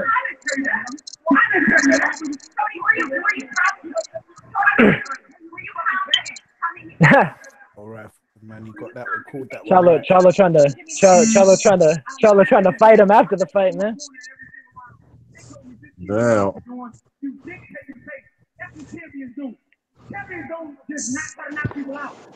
Take your L, dude. No, this Harrison though. It's Harrison though. Talking. He's like, I dictated the fight after champions. No, that's exactly what he did.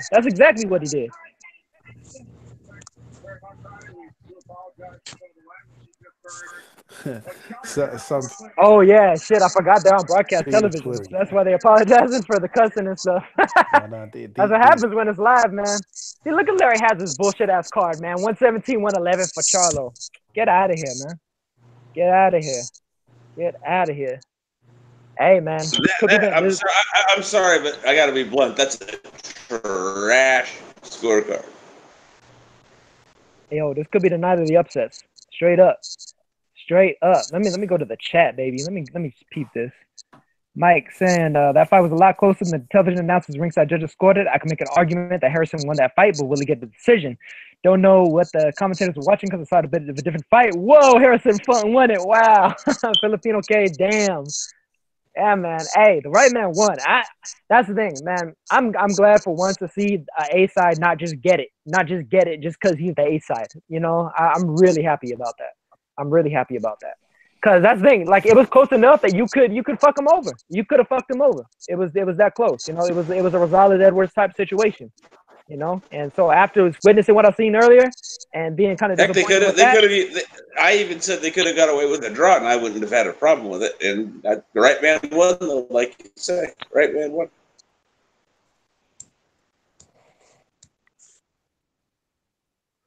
Yeah, man. Hey, that was a good fight. Very good performance from Harrison, man. And I'm somebody that picked Charlo to stop him. I picked Charlo to stop Tony Harrison. So, I mean, hey, credit to him. Credit to him for a very well-fought fight. You got it. Excellent performance. Low plays called it, man. I got to give it up. I got it wrong. Battle Rifle called it, man. Called it. Yeah, he's just riding low places coattails with that.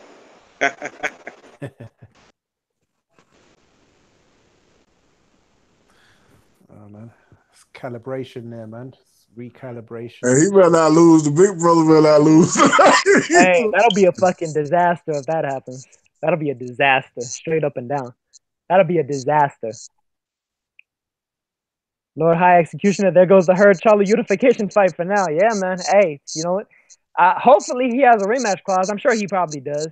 You know, Charlo can beat this guy in a rematch. He can. But, I mean, hey, Harrison's got a lot more confidence now after doing what he did and actually getting the decision for it. So, who knows? I'd probably still favor Charlo in a rematch. But, I mean, the thing is, like I was talking about earlier, man, just the lack of creativity overall from him is something that really it finally bit him in the ass, you know? He wasn't able to bail himself out with one shot this time the way that he was able to against John Jackson. And he's one pace.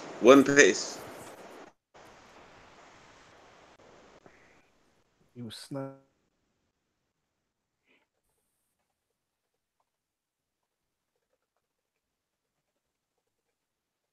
What the fuck?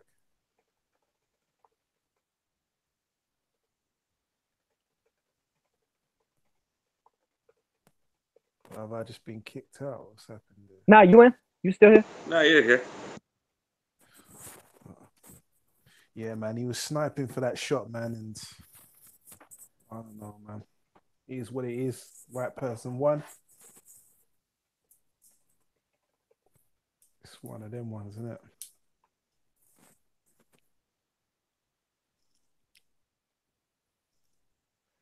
Yeah, man. You know, he was fighting, looking for that Hail Mary all night, just like Brazil was able to do that. Yeah, which is okay, but you've just got to have more, like, you know, you got to be able to adjust. Well, I mean, you at the very least, you have to be able to vary up either the angle and or the speed of the shots or the velocity of them. You know what I mean? Just try to do something different. And the pace, he didn't even really change the pace that much. He very well paced, I thought. Oh no, one sec. Lord High Executioner says, "There goes the herd Charlo unification fight for now." Yeah. And then who's this? Something. That's Charlo won that fight. That's bullshit decision. Lelu Guru. Charlo won that fight. That's a bullshit decision. I think that was the right decision, if I'm honest with you, man. Yeah, man, I think the right man won. That was a very good performance from Harrison. He almost blew it in the end, man. Charlo had him hurt a couple of times in the 11th and the 12th. Had him hurt a couple of times, you know. But problem is, he just let the guy outpoint him, man. He just let him outbox him for too long, too many rounds. What's up, McGregor? Yo, what's good, man? What you think? What you think about that?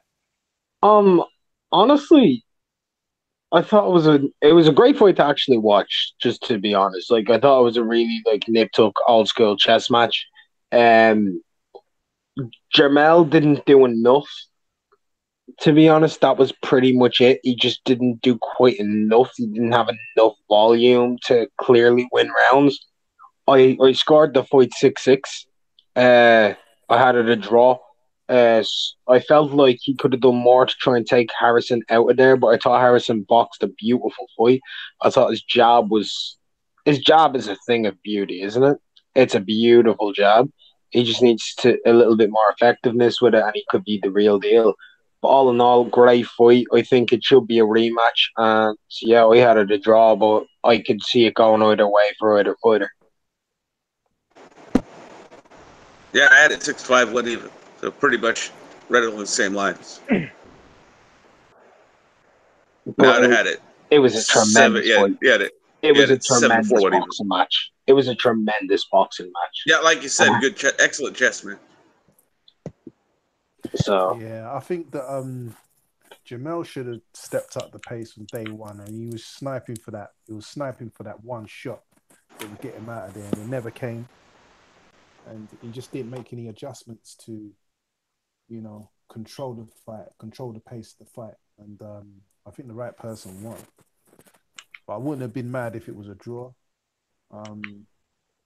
Yeah, I wouldn't have been able to say anything if it was a draw.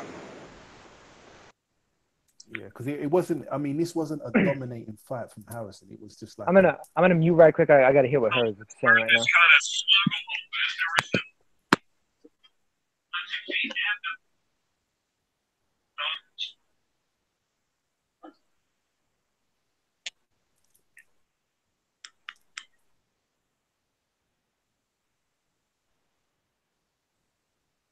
Oh, low place called it. sorry about that. My laptop randomly started. It's all good, man. You good. Yeah, no, I heard was just saying like, hey, man, I don't know what happened. You know, the plan was to fight Charlo and then to try to move up to 160 and fight his brother afterwards, but you know, best laid plans go awry. So. And the one thing I don't want to hear is politics, because Tony Harrison is one of the most least politically favored boxers in all of boxing. You know what I mean? So if I hear politics involved with the Charlo shit, I'm just not going to take anybody seriously. This isn't politics. This wasn't like a highway robbery. This was a very tight affair. Even what is the financial advantage of Tony Harrison winning? Oh, yeah, you know people will find something, Doc. Yeah, well, I don't know. Who knows, man? People gonna... They'll be able to build a star out of the name Charlo or something. Yeah, even though they couldn't build a star out of Charlo fucking self. People stay, you know, crafting, you know, weird, like, conspiracy theories and stuff like that for somebody that they don't like won. Ben Umar, who won? Harrison won. Harrison won a unanimous decision, and a deserved unanimous decision. Don't let some of these people. I'm already seeing like some of these chats blowing up and stuff talking about Charlo got robbed. Charlo didn't get robbed. There's no advantage to Charlo getting robbed. He got his head jabbed off, he hurt Harrison very badly in the 11th and the 12th, so I can understand from a perspective of like, oh, like, but street fight rules and who was hurt worse and things of that nature. But at the end of the day, the guy got outboxed. He pretty much fought at Tony Harrison's pace the entire fight. He was looking to try and land one big shot to KO him, and it backfired because he wasn't able to get that shot. And all the while, Harrison was piling up points with clean, effective punches. All in all, Jermel was like the definition of ineffective aggression in this fight. He was missing like crazy. And Tony Harrison boxed an extremely clean, effective fight. And it was just let's be honest, it was it was what you would literally tell an amateur to do when they're going into a tournament. You would tell them that would be the tape to follow, how to win a fight. What? And the thing is, Jermel could have easily won that fight to me. I mean, he could have gone to the body, wore him down. He could have just like started, varying up his shots, the speed of them, the angle of them. Especially the body though, man. He was headhunted so much. He did very little to the body. He would jab to the body here and there, but there was no consistent attack to the body in order to wear out that gas tank, wear down Harrison the way that other fighters have done. Heck, I think he could have won. I think he could have won if he just. Well, that's it. Hurd went to the body against Harrison. Fucking, what's his name? Willie Nelson went to the body against Harrison. They both wore him down, and, they both made it look like Harrison just gasses out in the 7th round like clockwork. But, I mean, you got to make him gas out. And Jermel, didn't do that. I think he could have won if he just exchanged more, because I think he, like we noted, he's got the better chin. You know what I mean? I think he wins that equation.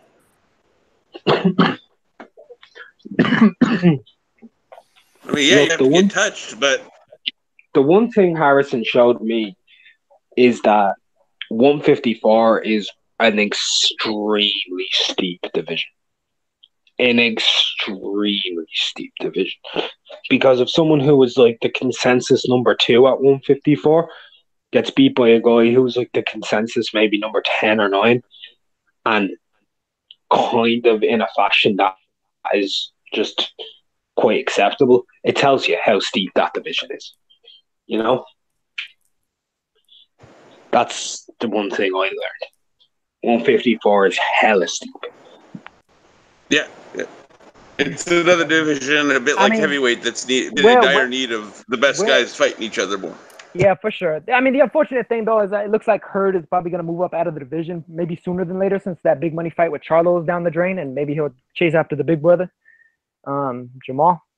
But let's see how Jamal does here against Matt Korobov. They're both in the ring right now getting their names announced. I'd like to see him fight Munguia. If things go left, he might be chasing Korobov. Yeah, seriously, man. I'd still like to see Jarrah Hurd fight Munguia, man. Korobov don't got HBO around anymore, so he's gonna have to build himself in a different way. But if things go left here, man, Hurd's gonna be chasing after, who knows, Golovkin or Canelo. I'm with you, McGregor. It'll probably never happen, but good Lord, Munguia versus Hurd would be utter madness. Yeah, man. It would it's what we all want to see as boxing fans. That would be crazy. We all want to see those two super middleweights who should be fighting a heavyweight fight each other. Yeah, they're big boys, man. They're big boys. They're the types of fighters that, like, in bygone days, back when with same day weigh-ins, no chance that they would have ever been light middleweights at all. No, they would have been light heavyweights. Yeah, or super middleweights maybe. But Jarrah Hurd has come in 175 pounds before. I'm sorry? Hurd has come in at 175 before. Really? On same day weight. He's hydrated 21 pounds. Crazy. Korobov looks pretty big himself in there, actually, next to Charlo. I know he was supposed to fight at super middleweight this week. We'll see if that might have affected him in the late goings stages of his weight cut, because usually, fighters will tend to hold off the weight cut to the tail end of their camp. Can we use super middleweight with a grain of salt? He was meant to fight at 162. True, but then again, he also does have a win over Jose Uzcategui, who's the current super middleweight champion. So I mean, you can't necessarily underestimate that. He is a full-fledged super middleweight, Korobov. Like, he can fight at either middle or super middle. Right. He's a big dude. Like 99% of fighters, I mean, they're all going to cut a certain amount of weight to make weight. It's just about how much they're cutting exactly. Yes.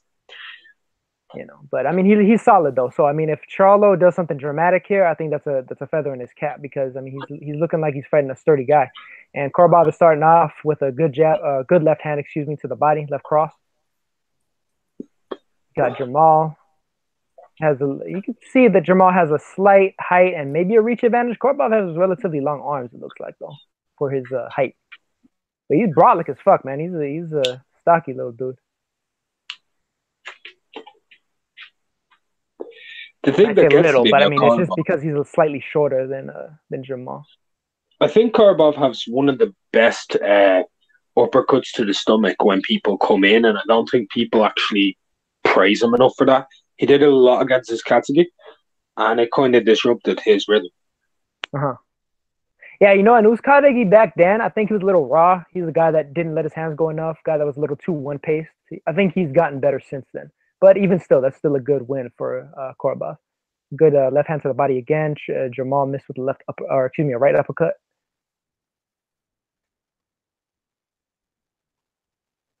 Can I ask a serious question here now?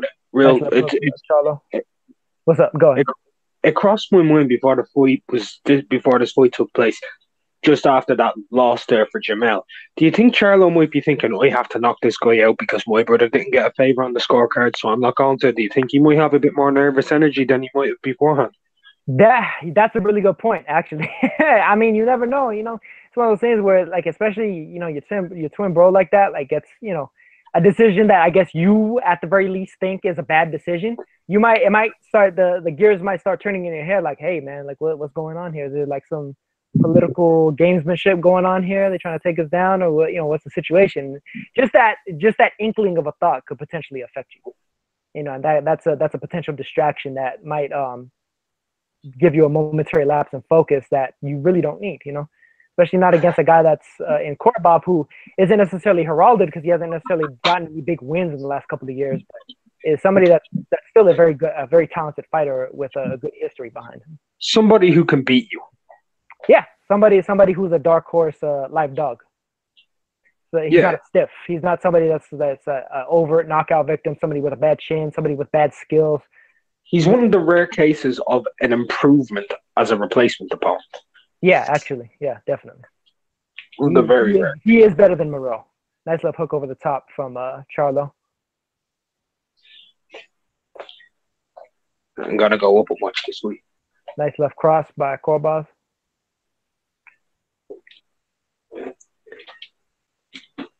Kind of grazing right hand at the end of the round by Charlo. That was a close round.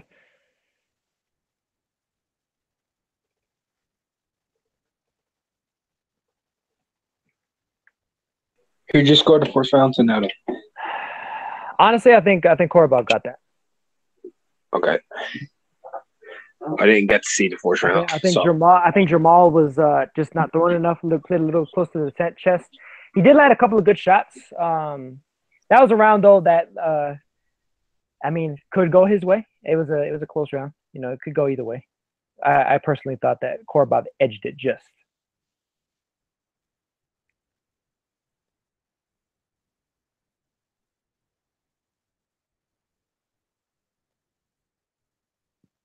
I got some commercials going on right now.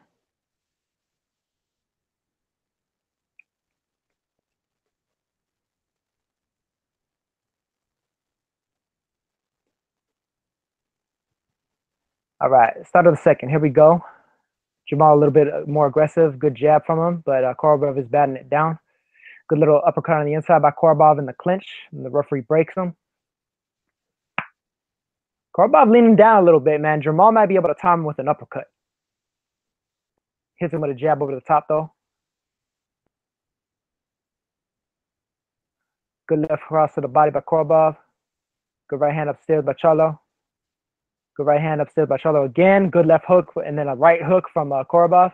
Left hook by Charlo, right hook by Korobov. Good jab from Charlo. Fighting a relatively even fight right now. Ooh, good left hook from Charlo. Managed to catch him coming in.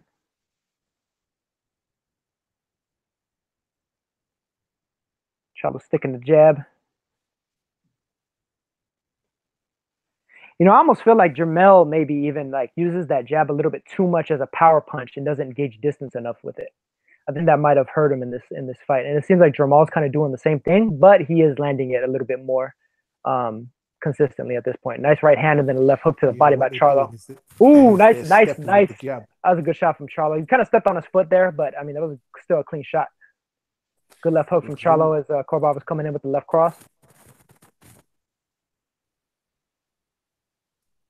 When you step with the jab, you get more power behind it. It's like proper technique, but you know. No, for sure. But the thing is, like, if you're always doing the same thing, your opponent can start to time that. Yeah, you got to mix it up. Yeah, you can't just be doing this. Right. Be giving the same look all the time. I think I'm a bit behind you now. I'm at 2 minutes and 25 seconds. Nice left cross by Korobov. Yeah, I'm at 107 right now. Good jab. You're about the same place I am. Ooh, good jab and a right hand by Charlo. Knocked him back into the ropes. Korobov's sturdy, though. He's taking the shots well so far. Oh, it's a nice little counter there by Charlo. Both taking each other's power relatively well at this point. Charlo landing the cleaner shots this round from what I see, though. This is pretty evenly matched. Yeah. This looks like a nice nice left cross by Korobov. I didn't expect that one. I don't think Charlo did either. Shakes his head at him. Oh, nice right hand to the body by Charlo. Nice right uppercut also. Missed with the left hook. See, Charlo has that mindset where if Korobov lands a good shot on him, he's immediately going to answer back. He's not going to leave it to chance. He's going to try and score right back. See, and that's what'll probably win him some of these close rounds where Jermel, I think, fell short against Harrison.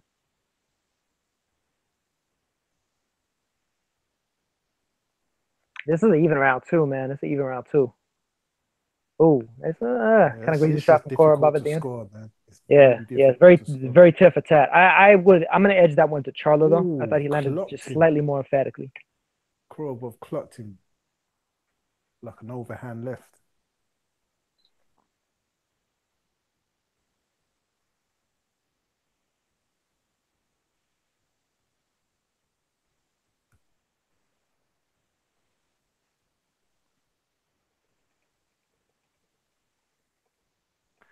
I mean, you can pretty. Oh, no. Do you know what? I'm giving this to Korobov. It's a beautiful overhand left there, Korobov. Yeah, you must be a bit behind. To me, like, even regardless of the fact that this is at a higher weight class, this fight is being fought at a higher level than the first one. Yeah. Scorecard's going to be all over the place with this. Yeah, this is another close fight, though. That was a nice little combination from Korobov. I was going to say that you can give that round to your favorite fighter, but I've got to give this to Korobov. Yeah. This second round. So. I'm going to score that round for Charlo. I thought he landed Charlo, but I ain't mad at you. Yeah, I wouldn't blame anybody for having this fight 2-up either way. Both those rounds were very close. Well, I missed the first round, so. I scored the first round. That's how little there was in that. Charlo with a jab. Ooh, nice body shot from Korobov.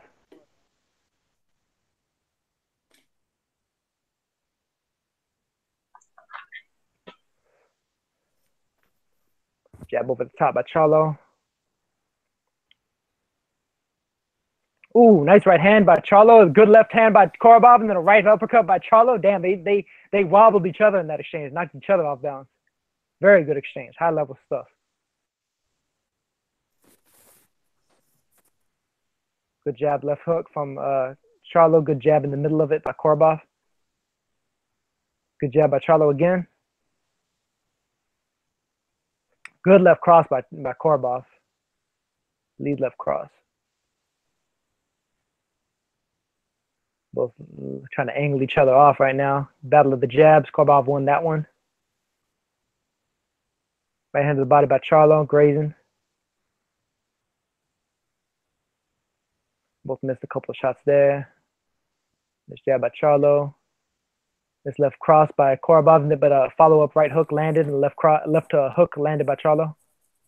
Charlo's cutting off the ring nicely. Yeah. Both missed a couple shots there, and they end in a clinch. Very close.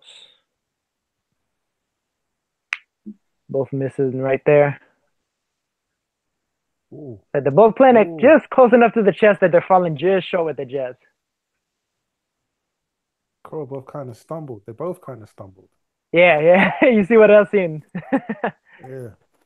They both Yeah, their landed. feet got at the same- tangled there for a second. both landed again in the exchange. Yeah, that's the thing. Southpaw versus Orthodox. You gotta see that. Ooh, nice left cross over the top by Korobov.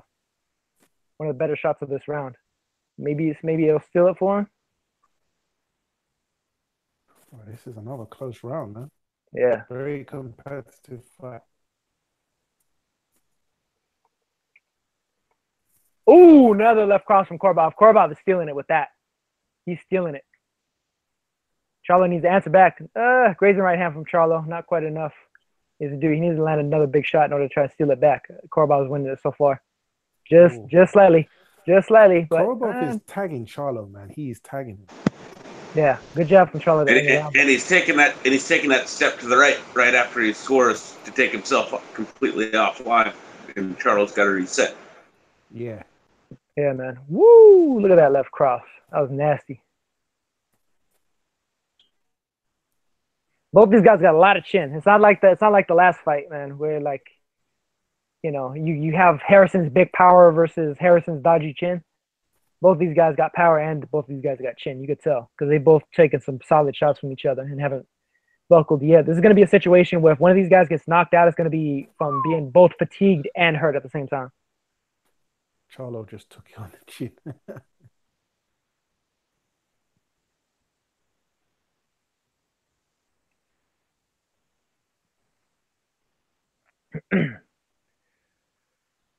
Okay, round number 4. I see what you're saying now. Yeah, I've got to get, man. Joe, Yeah, see, it's hard to parse it out, man. 'Cause one guy lands, the other guy lands, and tough. That's a Korobov round for me, man. Yeah. I thought Korobov got the last one. Yeah, I scored that Korobov, so I got it all even after 3. Hey, Ben Umar, when you watch it, Ben Umar, if you're still in the chat, if you watch this fight back, you'll notice that Matt Korobov has the sh on the back of his trunks. I know you know what that means. All right, man, peace. All right, but back to the action. Korobov landed a good little left uppercut to the solar plexus of Charlo. Charlo with a higher sense of urgency with that jab, missed with the right cross over the top. Charlo's starting to look frustrated now. It looks like Korobov landed a good little right hook on the inside. Charlo needs to try to calm down and various shots up a little bit. If he starts throwing too much at one speed, Korobov is going to capitalize on that as well. He just hit him with a left cross, but Charlo landed a jab in the midst of that. They both missed with their crosses at the same time. Ended up in a clinch. Good right cross from Charlo.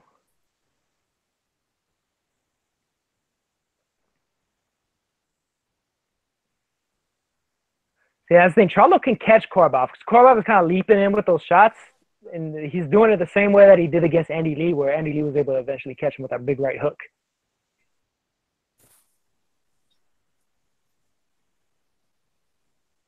Fading with the jabs and throwing the jabs. Both of them really missing, though. Not much landing in about the past 20 seconds. Not very much landing at all. Both feigning a lot, both missing.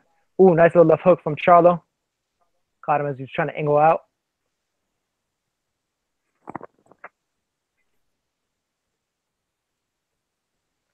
Korobov pound with the jab. Shoot the jab, but both miss. Ooh, nice left cross by Korobov.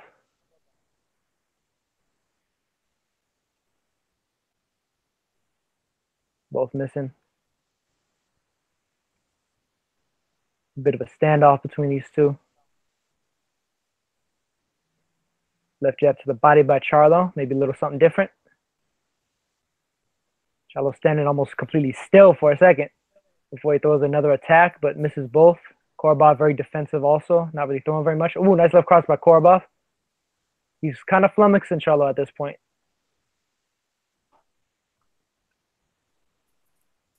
Missed left cross by Korobov. Good little defensive movement from him as well. Charlo decided not to throw.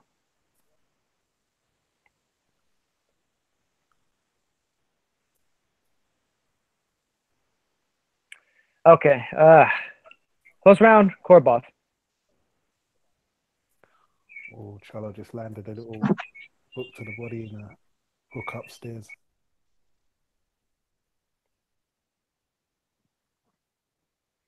Showing highlights of Jermel getting his head jabbed off by Harrison. Now there's the highlights from Harrison versus Charlo. That's where they were. They're sitting on him. Is it me or does he actually? He looks really Russian. This guy. Who? Korobov? Yeah. I have Korobov winning this round. Russian. What's that? Like prototypically speaking. Oh no, this dude is a very, very stereotypical Russian to look at.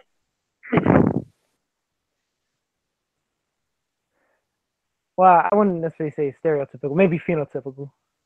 Like he looks the part. Like if he was to play a Russian mobster, you know, he's definitely believable. Wearing a black leather jacket. Yeah, nice left cross for him to start the round, the fifth round. Charlo looking a little bit frustrated, trying to throw his own right cross. I got Korobov winning the fourth round there. Yeah. Yeah, Well, same here. Charlo landed a nice little left hook. So I missed the first round, but right now I have a 2-1. So I've got 2-1. I think I'm going to give that. I don't know, man. The fourth round, I think I'm going to give it to Korobov. I think. Yeah, he shitted it just for me too.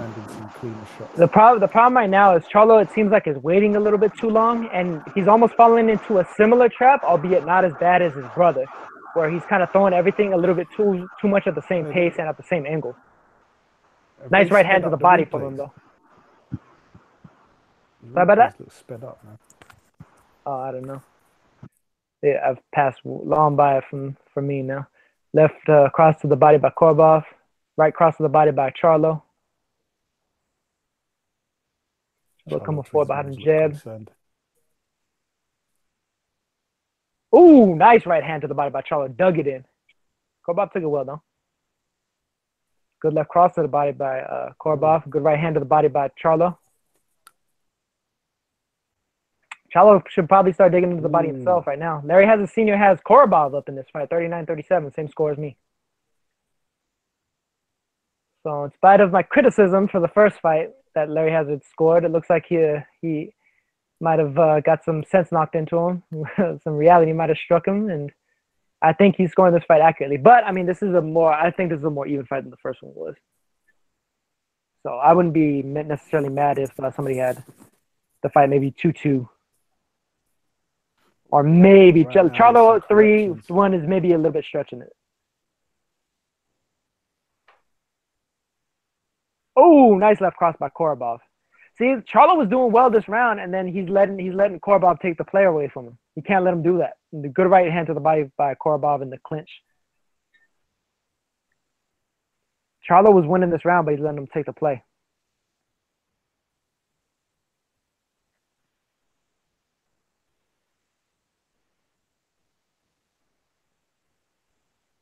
Kind of stepping on each other's feet there. Ooh, nice left jab and then a right cross to the body by Charlo. Watching another chess match involved. Yeah. Slightly higher level. Larry Hazard Senior has scored 3 rounds to 1 Korobov. Yeah, that's what I got it. Down the jab by Charlo. 2-1 one even for Korobov. Yeah. Good jab by Charlo. Although I got Charlo winning this round. Ooh, nice check hook by Charlo. Very, very like the body shot. All right, so fifth round. Korobov winning this round so far. Fifth round, I give to Charlo. Cleaner shots. Charlo's missed some, pretty overt shots. Swung off balance. Yeah, that's exactly right, Mike. So same ringside commentator and television judges give boxer Tony Harrison no credit for what he did against Jermel. Charlo giving the boxer Korobov credit for what he's doing to Jermel. Yeah, that's what it appears to be. Personally, I got it 3-2 for Korobov at this point, but Charlo's very much in the fight. I thought he won that last round. I thought he hit him with a nice chuck hook towards the end of it. Got Sean Porter in the crowd. I have this round to even it to the last 30 seconds. Yeah, man. Good work there from Charlo. These rounds are just close. Nip and tuck. It's gonna take something towards the end of this round to swing it for me. Yeah, it's mad though, like how you can get a UD but then when you actually watch the fight, it's so close that it doesn't kind of match the result of a UD. I gave that to Charlo. I like the body shots. Yeah, there was a beautiful hook as well at the end there that Nauta mentioned. Yeah. So that's around there for Charlo. Yeah.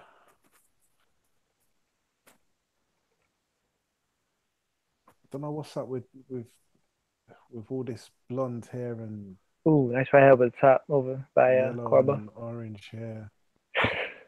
Just on the top part. Some weird kind of boxing fashion statement or something. They get it from the football players, man. From the American football players. A lot of them be doing that. Bartholomews are I can see Korobov start to slow down as this fight starts to go because like Charlo has been investing well into the body. Yeah. The last round especially. The sixth round is pretty even though so far. Korobov pot shotted him a couple of times. Jermel landed a couple good shots of his own, but good right cross from Charlo and another one. Got him backed against the ropes, but Korobov fought well off of him, landed 2 good body shots.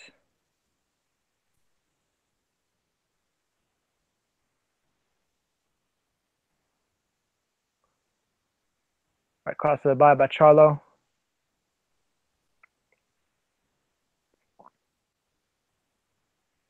Ooh, man. Good jab by Charlo, but good cross in return by Korobov.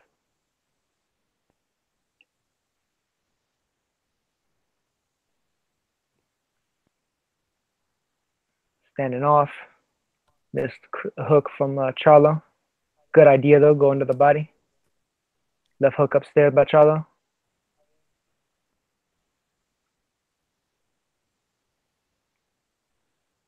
Korobov palm with the jab. Comes steps forward with the left cross, but he lands the right hand. Missed the left cross. Good jab by Charlo. Jermel letting him outwork him right now. Good left cross to the left uppercut, to the body by Korobov. Good right cross, but upstairs by Charlo. Double jab from Charlo. Landed the second one. Landed another one. Missed the right uppercut. Korobov able to just duck below it. Very tight round. Mm-hmm. Oh, good body shot by Korobov. Missed, stopped short with those 2 shots from Charlo. Good jab by Charlo there. Good grazing right uppercut from Charlo.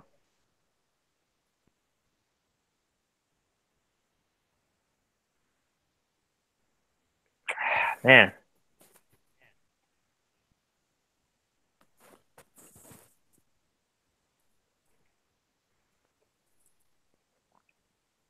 It's hard to parse these.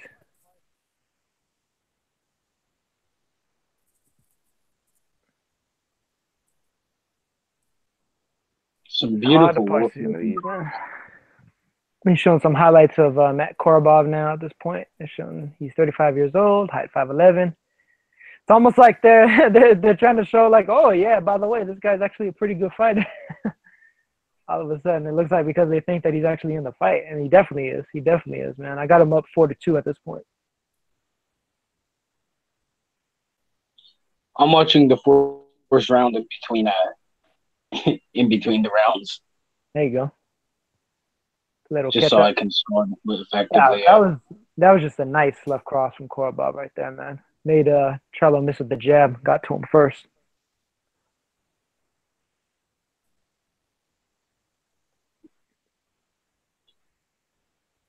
Scored that round 6 to Korobov. Actually, I just to Charlo. I'm not mad at you though. Ooh, good right cross by. I'm not mad at you either. Hasn't got it all even up through 6. 57-57. I've got 6 to 1. Good cross by Coral. 3-2-1 even Charlo. But easily I could see it the other way. I've just finished the first round, so I'm a 4-2. I've scored a 4-2 Korobov at the moment. I told you we'd have scorecards all over the place with this. Oh man, good exchange. Both of them landed. I can't even really call that. They both landed 2-3 punches in that exchange right there.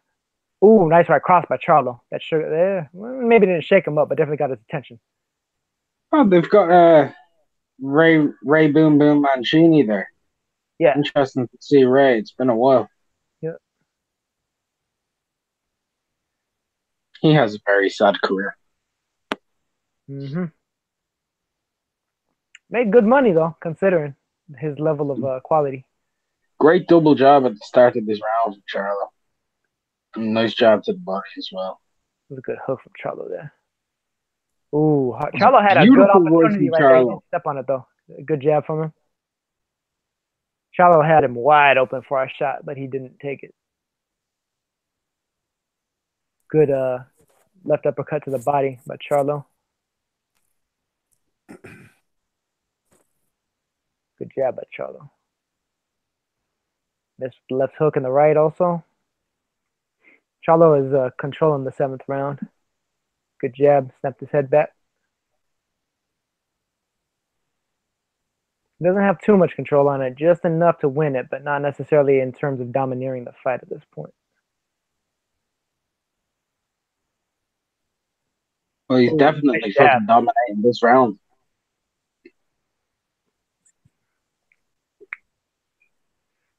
He's starting to catch him. He's starting to get a beat on him. Good jab by Charlo. He hasn't cocked the right hand let go yet. Ducking a lot. He's looking for that one shot. Korobov ain't taking his own. Ooh, good body shot from Charlo. This might turn out to be Charlo's best round, man, the 7th. Definitely the one that he's won the clearest. And looks like he's 45 in the face. It's over?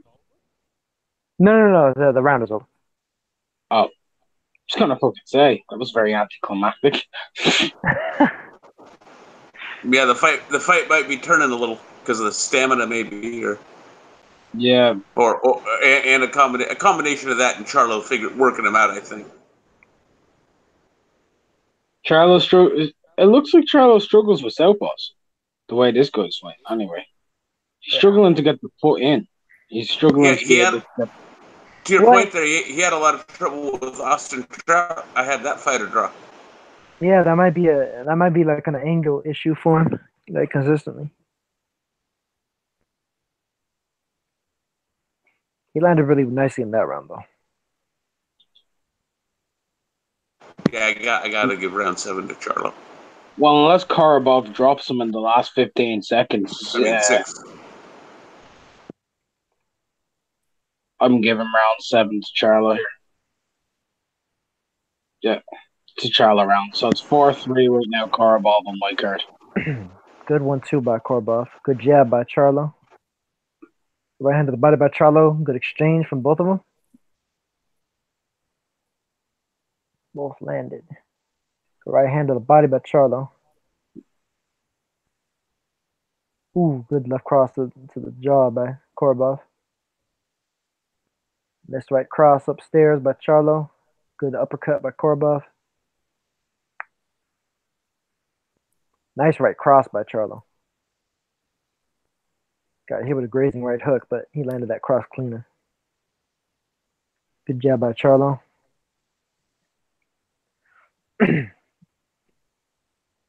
Korobov looks like he's slightly slowing down here. Nice right uppercut by Charlo. Good jab by Charlo.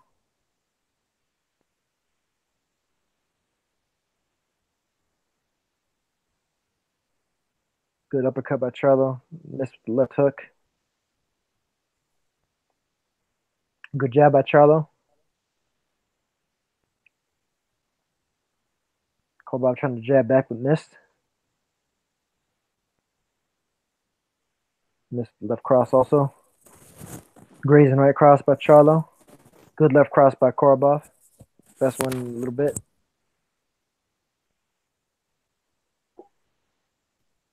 Good right cross by Charlo. Good left hook on the escape.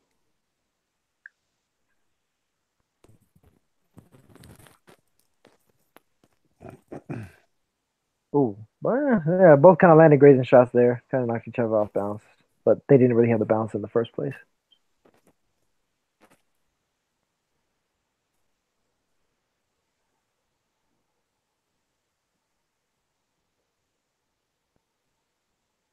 A couple of missed shots by Korobov. Good defensive maneuver by Charlo. Good left hook to the body by Charlo, but left cross by Korobov also. Good jab by Charlo. Good left cross by Korobov, grazing. Good right hook to the body by Charlo.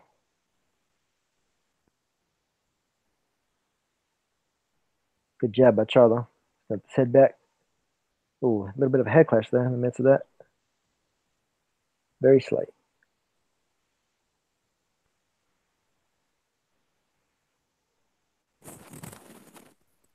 Standing off. Ooh, nice little right uppercut from Charlo. Didn't land it too clean, but landed it just clean enough to score for him. Both landed left hooks. Yeah, I think Charlo edged that round too. I got a 4-up.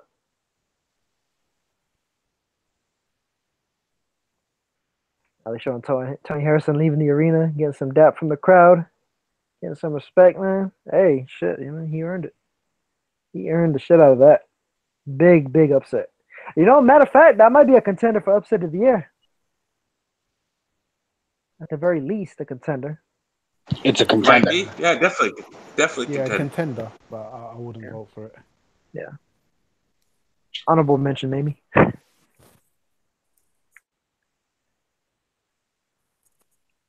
I'm just trying to think of what's a bigger upset. Well, I mean, you got to think. It's kind of hard to think of all the fights that have happened over the course. I mean, honestly, Edwards over Rosales was a bit of an upset, but I don't know how. I mean, the legitimacy of that is semi-dubious, so I wouldn't necessarily vote for that one either. But it was definitely an upset for sure. Rosales over Higa. Rosales over Higa was definitely an upset because Higa was a big favorite in that fight.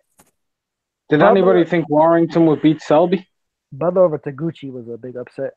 I thought Warrington would beat Selby. Well, Selby was massive favorite. Yeah, no, he definitely was a favorite, though. I think I was one of the very few in there that was thinking Warrington could get him. Same with Warrington against Frampton. Yeah. Well, I mean, after the way Warrington handled Selby, I knew Warrington was going to beat Frampton. I just knew stylistically he was going to be all around for him. Good start to the ninth round here from both of them. Both landing good shots. Ooh, nice right hook by Korobov. Very tense fight, man. I got this thing all even after 8 rounds, so it's time for one of these guys to separate each other. Korobov landing slightly cleaner this round, though, so far. Damn, internet's tripped out, man. Good right uppercut by Charlo. Good jab by him also.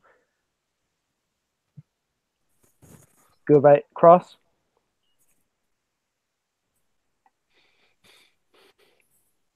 Big miss by Korobov.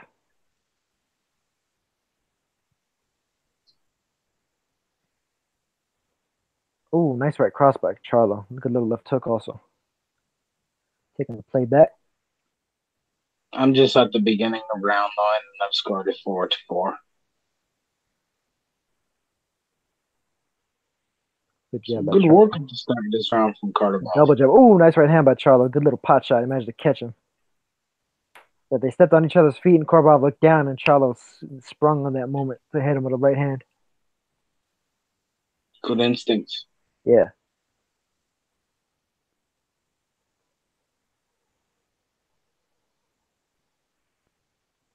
Ooh, nice double jab by Charlo.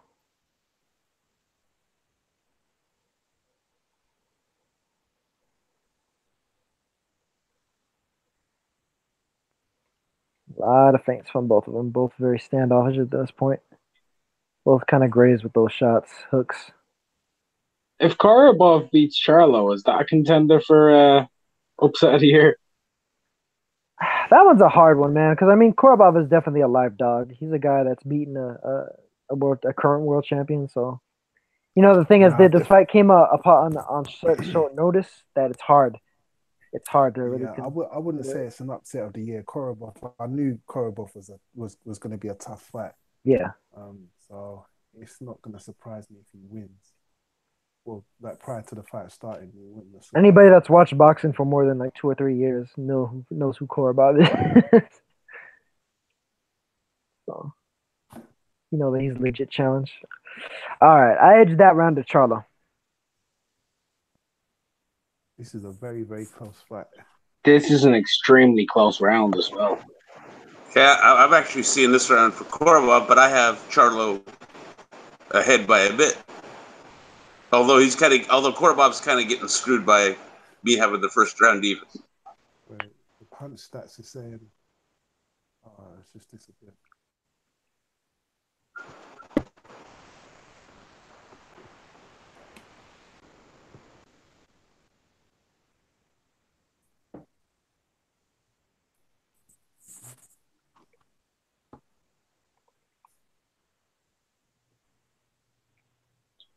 Yeah, so through 9, I got it 5-4 for Jermel Charlo. Finally taking the lead in the fight, but I mean, the rounds are close enough that you can give him the Korobov too. Well, I got it 5-3, what even the. With 15 seconds left in this round, I have it for so far. Do you give it to McGregor? I gave it to Korobov. All right, I got round 10. Hold on, I'm 4 seconds off. Yeah, I gave round 9 to Korobov, so I'm 5-4 up with Korobov. You see, this is a fight that's just gone left and right after everybody said. I got it the other way, 5-3, what even Charlo. Effectively 5-4, you could say. Yeah, I got it 5-4 Charlo. I can see that. Charlo started the 10th pretty nicely. I mean, the scoring the first round even kind of screws Korobov. Larry Hazard has it 87-84 for Charlo, so it looks like that those A-side instincts kicked in for him. He has a 6 rounds of 3 for Charlo. I mean, that's believable though. It's still believable at least. At least that's within reason, although it's slightly stretching it.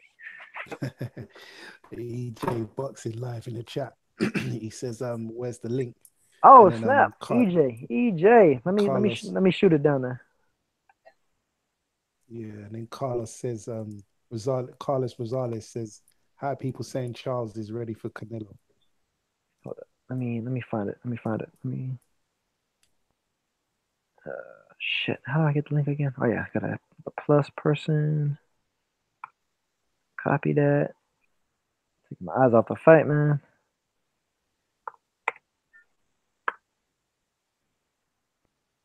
It's right there in the chat for you, EJ. Hop in. Carlos Rosales saying, how are people saying that the Charlos are ready for Canelo? I mean, Canelo's definitely had his own struggles with fighters of relatively limited quality as well. Although recently he has definitely looked like he's stepped it up and he's fighting on a higher level than he had been previously. So I can understand from the perspective of the flaws that he's shown in the past, but more recently I think Canelo's finally starting to live up to the hype that was promised about him 5-6 years ago. A few years too late, but better late than never. Canelo's 28, right? I believe so. With a record of 51 wins, 2 draws, and 1 defeat. That's a solid record, man. It's a solid record. It's impressive. Considering the names on that resume. Yeah. Who is his other draw? Miguel Vasquez. Okay.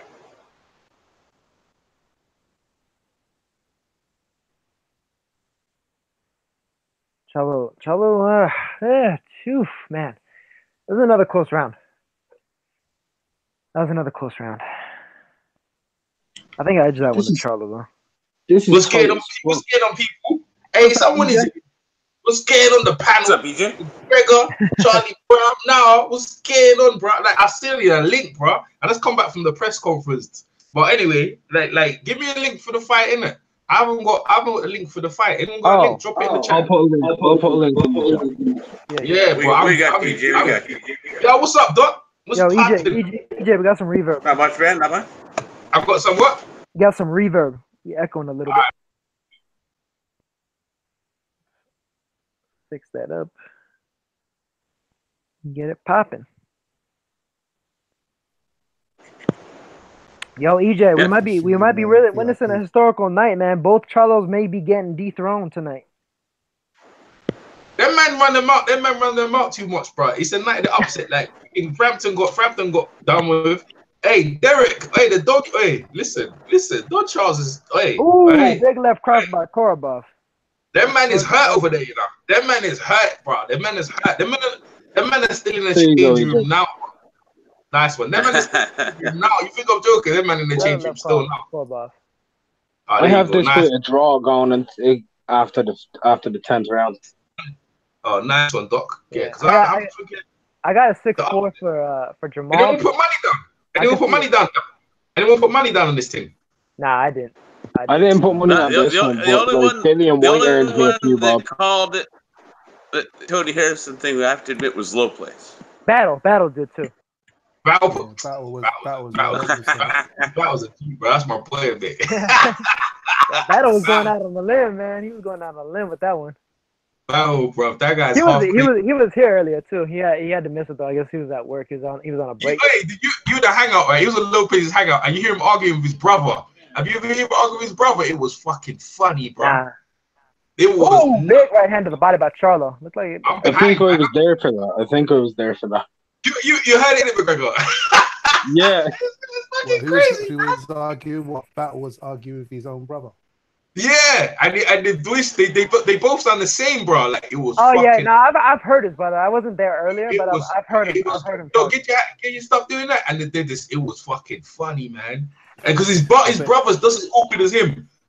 His brothers doesn't hard, bro. I don't respect your cripping. Listen, there we go. Charlo's getting punched up. Hold on, he's getting punched up. What's going on, bruv? Hey, is that the White Miller's row? Is that White Miller's row right there? He's punching him. Nah, he wasn't included because Andy Lee already exposed him, man, so he couldn't be included. No. Hey, man, he got left out. Nah. He's still on it, bro. He's still on the list. Bro, Newton still got him on the list. That doesn't change, bro. You guys Did he have him on the list, though? Yeah. Newton went on the list. Guys being avoided. Hey, man, that shit is rising again. It's like a zombie. It's rising. Later, bro. This is killing me, bro. Charlo's getting punched up with his blonde hair. Charlo just let his hands go. But Charlo's trying to fucking knock him out. Are you scoring? No, I'm looking Carbo touching him up. Are you scoring it? We've got a 5-5 and going in this 11th round, so we've got it even. I got a 6-4 for Charlo, but I think Korobov is about to take this round. Listen, bro. I scored that there. I got 6-3-1 even to Charlo, but I agree with Dowd's assessment that Korobov's taking this. I was scoring that Derek Zuru thing down point, bro. Derek goes up big, you know. I don't know what the fuck Don Charles and there. Until they took the 2 points off would have hurt. No. He was up like I had him 4 points up when the 2 points came off. I had him up when that happened. Yeah, they panicked in the corner, so they sent him out there, innit? And after that, bruv, they shush. Listen. Anyway, this he tried to hook with a hooker, didn't he, Chris? Didn't he, EJ? Yeah, but he thought he was down he thought he was down. That's why he said we're down. They're trying to rob us. So they thought that's why he did that. Like, and I was like, what a mistake, bro. Like, how can started pressing. So they started pressing for the knock. Yeah. And then, man, because he opened up now, Dillian was down on the cards, bro. Give Dillian a anyway. Jermel needs to close this strong, man, because this is up in the air. This fight is too close. Yeah, that's a good round from Korobov. This fight is too close, so they both need to close this thing strong. See who's. I have this fight 6-4 with Korobov. Yeah, I got a 6-5 Charlo, so I mean it's an either way type fight, man. Yep. I can give that. I give that. I just have to Korobov. You have to pull it out for the brothers, man, because to me, I'll come late, but this Carbo baby, nice right cross by Charlo, but then a nice right hook in response by Korobov. Carbo's on it, bro. Carbo's on it. The last one left. Oh shit! Newton's dusting off that list. He's putting it on, bro. Oh, big left hook by Charlo. Korobov hurt. Grabbing a hold. That was good, bro. I don't even spar with him, man. Oh, big right hand by Charlo. Korobov's hurt even worse. Yeah. That was killing big left hook by Charlo. Left uppercut by Charlo. Korobov stumbling back. Korobov crip walking in there, man. You better respect his step, and he's crip walking in there, man. Hey, Charlo's got him wobbled. Charlo needed this. He's got him wobbled bad. Charlo stalking forward on some peekaboo shit, on some Mike Tyson shit, channeling his inner Iron Mike. Ooh, nice little cross by Korobov, though. Looks like Korobov finally recovered. Charlo's going to step on it, though. He's stepping on the gas. He needs this. Graves with the left hook. Korobov escaped. Korobov recovered, man. Everybody's egging Charlo on. Get him. You know, they're waving him in. That's just fucking freezed up. I'm the right uppercut. Ooh, nice right cross by Charlo.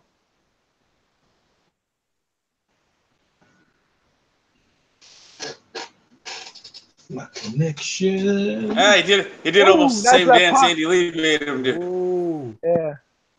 Jesus Christ, what a hook. Oh, nice little left hook by Charlo. Yeah, he lost. Yo, Charlo's smelling blood, man. Yes. Good jab. Another jab from Charlo. Come on, Charlo. You got 50 seconds. Holy fuck. Ooh, oh my gosh. Charlo's trying to kill this fucking cunt. Charlo's trying to put the exclamation point on it right now.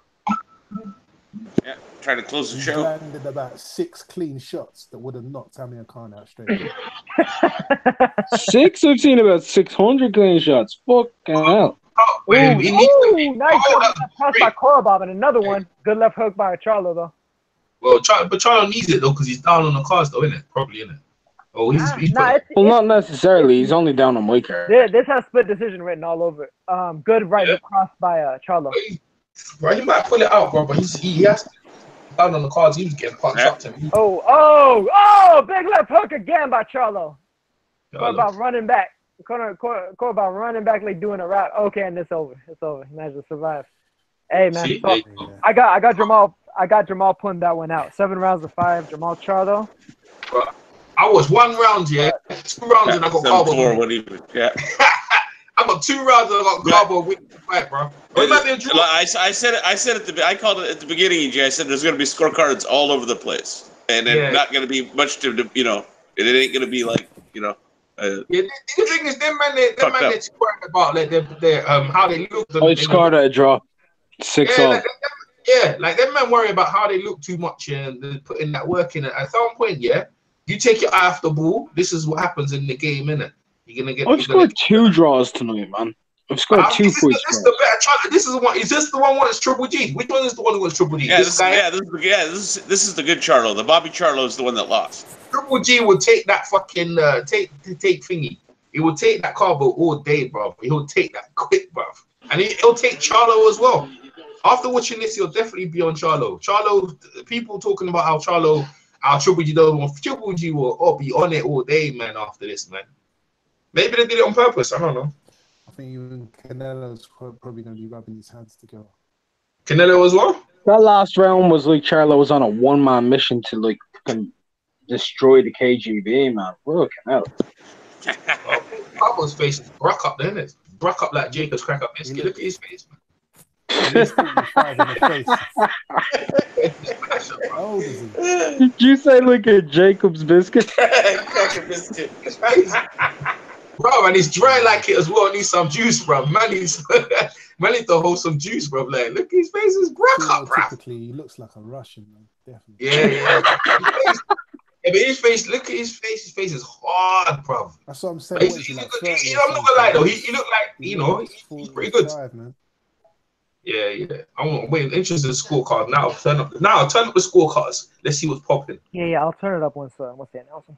Yeah, my stream is just, I don't know what's getting on my computer. My stream is just dread. I've got too much stuff uploading right now. Man, what a night of fucking boxing we've had.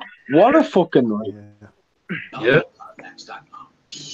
Well, what's happened? What's happened, McGregor? What Frampton? Hey, Frampton lost. I ain't even seen it yet. I was at the stadium. EJ, Frampton got his ass whooped. He got dealt with. Frampton got his ass whooped. I rewatched that fight, right? Warrington mugged him like he was in the wrong neighborhood. He rolled up on him and just mugged his ass. Mate, I didn't see the fight live and then I rewatched it. Yeah, Warrington obliterated Frampton. Warrington rocked him 15 seconds in the first round and then rocked him every round thereafter. Hold on. Whoa! Who's his buddy? Hold on. Judges ringside, Larry Hazard Jr. scores about 119 to 108. Oh, wow. Judges Steve Weisfeld and Max DeLuca both scores about 116 to 112. Okay. All three in favor of the winner. And still. Okay, there you go. 119, 109. 119, 109. That judge, you know who that That judge judge was? is Larry Hazard Jr. Larry Hazard Did my Jr. ears Larry Hazard Jr. Exactly. The son of the man that was scoring like the first round like it was a lopsided victory for Jermel. That was crazy. Well, listen, home court cooking ain't gonna save you from. Yeah, look at senior scorecard. Look at senior scorecard. That was a crazy decision. That was a crazy decision, but or excuse me, a crazy scorecard. You agree with the winner though? Jermel, no, I agree with the winner. Jermel deserved to win the fight. He pulled, especially with that last round. That last round that he pulled, that clinched it for him. That's a wide card. Larry Hazard card is wide, boy. Yeah. But he didn't get paid 3 rounds. Well, and that's the thing. EJ, Larry Hazard Sr. was doing the Harold Letterman position. He was doing the ringside scorecard. Mm-hmm. So that's the reason why, like, you know, Mr. Doc was acting the way he did. Like, oh, Larry Hazard Jr. Of course he's one with the wide scorecard. We can call him up tomorrow. Larry Hazard is always open, bro. Call him up and say, what's popping with your scorecards, bro? What's going on? Pop Jr. Yeah. He'll be on it. Like, let him explain, innit? Like, you need to explain to the peoples what's going on, mate. You know what I mean? But anyway, you know what? He's exposed, innit? Charlo's been exposed anyway, so that's. I think he has been sort of like he's been over pushed. A lot of people have been gassing him up. I've no problem with him winning the fight. I've no problem with the 116, 112 scores. I just have a bit of an issue with like a 119, 109 one since I gave it a draw. I think that's a little bit too lopsided.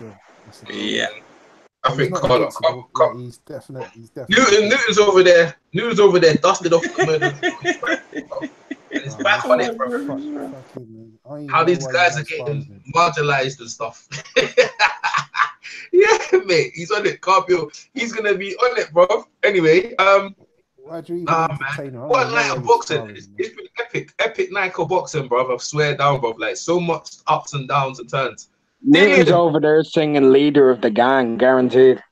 Yeah. Well, Lopez over there talking about the Negro leagues and stuff, man. At 154, man. Lopez is banter, man. Fucking crazy, bro. Hey, man, real rap though. Hey, Herd's fucking payday versus Charlo got flushed down the toilet, man, by virtue of Tony Harrison. Well, he might still give him a look. He might still give him a bring in. Maybe. I ain't got nothing else. I look shit in his last fight anyway. It's tarnished now, though, man. It's tarnished. That's the thing, man. It's not gonna be worth as much as it was before, you know. So Herd's missing out on that paper. What about Dillian? What Andy Joshua ducking Dillian White, bro? You hear that bullshit? I was there ringside. I was there, man, watching him.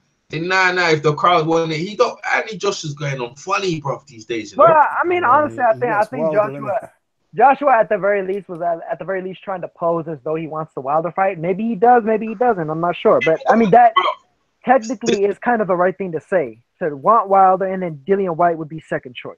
People, I'm ringside. Yeah, people are looking at Joshua sideways. They don't want to boo him up, but bro, they're looking. Dillian's going. I heard of people booing him. I was there. I was there. The booze in my neck, bro. I can feel the booze breathing over my neck. Did you enjoy the fight while you were there? What was the atmosphere like, EJ?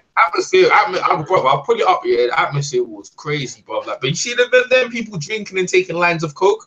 Anything gets them up. People understand, yeah. The UK fans, yeah, they're taking lines of not all of them, but bro, they are. No, we've been. They're fucking taking lines of coke, bro. My man is sniffing it up behind me, bro. This is what we did. See, bro. Hey, you want some? Nah, bro. I don't want that. The whole room. Nah, man, I understand. I've been to a few of those fights, yeah.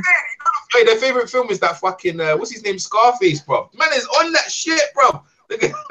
Well, no, man, I've gone myself and I've come back with half a nose.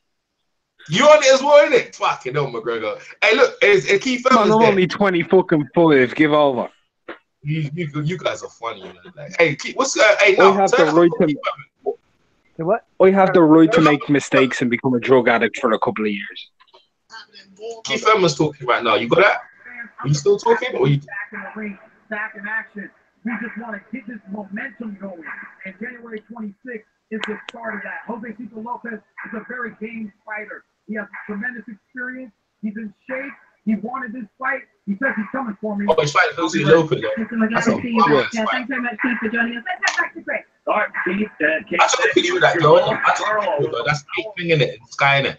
She used to be on Sky TV. She's okay. She's skinny. But men love her off though. That skinny thing. Like a skeleton. Just a skinny thing. She got a pretty face. She got a pretty face with at least. Yeah, people love rolling up on it. Hey, man, it was a good night of boxing, bro. It was a good night. Like people was gunning the pay-per-view, but the pay-per-view was okay. Boatsky's fight was whack. Quillen got killed, bro. EJ, what did you think of that Boatsy fight? Bro, it was a mismatch, bro. Quillen, it was awful, man. That was awful. That was bad. That was bad. The referee pulled him up to make him get punched back down. You see that? Yeah. What do you think he was stopped too early? No. People were booing. No. Because if you look at it, yeah, when he got hit, he didn't want to get up anyway. And the referee goes, no. Yeah, that's what I was trying to tell these men. I think it was the right call. Over here, they would have. Over here, EJ, they would have booed that stop. He got knocked down, right? And he went to stay down. The referee picked him up. That was that referee's last assignment. And he didn't want to go out like he dragged Quillen off the ground, bro. And the first time he went down, he got clipped twice, pretty good. And then the second time, he got clipped again twice. And I thought, you know what? You could see in his face, he didn't want it. He didn't want to be there. No, right, you're absolutely right. He didn't want to be there. Like, and the thing is, what booked me boo? Because people want to see blood, bro. It's the same with Price. Price and the stoppage with Tom Little. I was just gonna ask you about that. I was just gonna ask you if they booed the Price stoppage. Little, he's bro. Come on, look at that belly hanging over his thing, bro. Where's he going with that? I know that I was going to interview him, yeah, and I thought, nah, but this guy, it gets to the point where you got beer man just yapping, yeah. I like Tom Little, but bro, I can't deal with it, bro. There's too much. Like Price. When I talk to Pricey's on it. Pricey's looking bigger thing. Pricey knows I'm gonna punch him up, and look, it's pay-per-view. It's short. He got a short notice. He's gonna punch him up and stop the fight. The referee stopped the fight because he's trying to save the kid, isn't it? He don't want to, because he's a nice guy, yeah, but. These days are done. Pricey, on the other hand, yeah. I go to Pricey when I interviewed him, talking about Povetkin again. He said, nah, we're not looking at that, bro. We're not looking at that. I don't know. He's looking at payday with AJ, bro. He wants that AJ shit, bro. That's what he's looking for. Oh, yeah. I mean, if he's going to get punched up, you want to get paid really well for it. Yeah. That's what it is, man. Right, this is, man. So, but you know what? Rematch with Povetkin. Hey, I want to hear you guys' scorecard on the thing, innit? Charlie, I got Charlie Edwards. I talked to him straight after, yeah. Charlie, what's your scorecard on Charlie? Because I was thinking you lot, man, he got robbed that day, you know. I thought Rosales. We all had Rosales won. I thought Rosales 170. Yeah, that's what I thought. Hey, bro, I'm not gonna lie. I was saying there's like watching. I see him celebrating, but they're looking in the corner and they were doubting. I was he looked like he was punching up. I was talking to Craig Spider Richards next to me, and he was saying, nah, he's winning the fight. Look at him. Charlie ain't got no power. He's getting punched up. And I was like, Isaac, when he gets a scorecard, I was like, but I told him when I interviewed him before, I said, bro, you worry about the UK scorecards. Because I'm not going to let it go to the scorecards. Well, if you let it go to the scorecards, Charlie just got, they make him a world champion, bro. Darren Barker, Charlie Edwards, that's how it is, man. You know, no one cares, right? Just take your belly. Was there a lot of hooligans in the crowd? Yeah, there was, man. You know what? Ringside, they was okay, man. They was okay. There's Jolly. You know what I mean? Like, there's Jolly, like, innit? Jolly, and everyone was okay. It was okay. Dillian. There's a lot of brothers and sisters come out for the fight though because of Dillian. Yeah. Dillian's bringing enough, and they got Lennox. I know how it is. I know how it is when you're at the O2. Whenever there's an event on, people always kick off down. Yeah. No, I didn't see anything though. This one, I didn't see nothing in this one. I didn't really. They were coming arguing that. It's usually the MMA lot. There's always a kickoff. Frank Warren's card always. They're fighting. He brings some hard hooligans. Therefore, I don't know where the far right or they come out for Frank Warren's cards. But overall, it was a Eddie's card. There's a lot of women. There's a lot of women dressed up. There's some kids and stuff like that. It's a family kind of affair in Eddie Hearn's thing. Not too much. I mean, maybe up far up, but that event was good, man. It was a good thing. I don't know if I would say it was pay-per-view because I don't know what the fuck Dillian was doing. I had him just losing round after round. I was like, bruh. Oh yeah, yeah. He walked Derek into that shot, and Derek that. But the thing is that they panicked when they got they're trying to rob us. We need to go for the knockout, like, but bruv. When they did that, they sent him into the dogs, man. Don's over there, tearing out his head that he ain't got, thinking about what do we do? We was up on the score, but bro, of course he was up on the scorecards. But them not of thinking, because they got the underdog mentality, they naturally thought they were down in it. Because the thing was, I had been way up, bro. First round I gave Dillian was round 7, bro. Well, you had Dylan up, man. Yeah.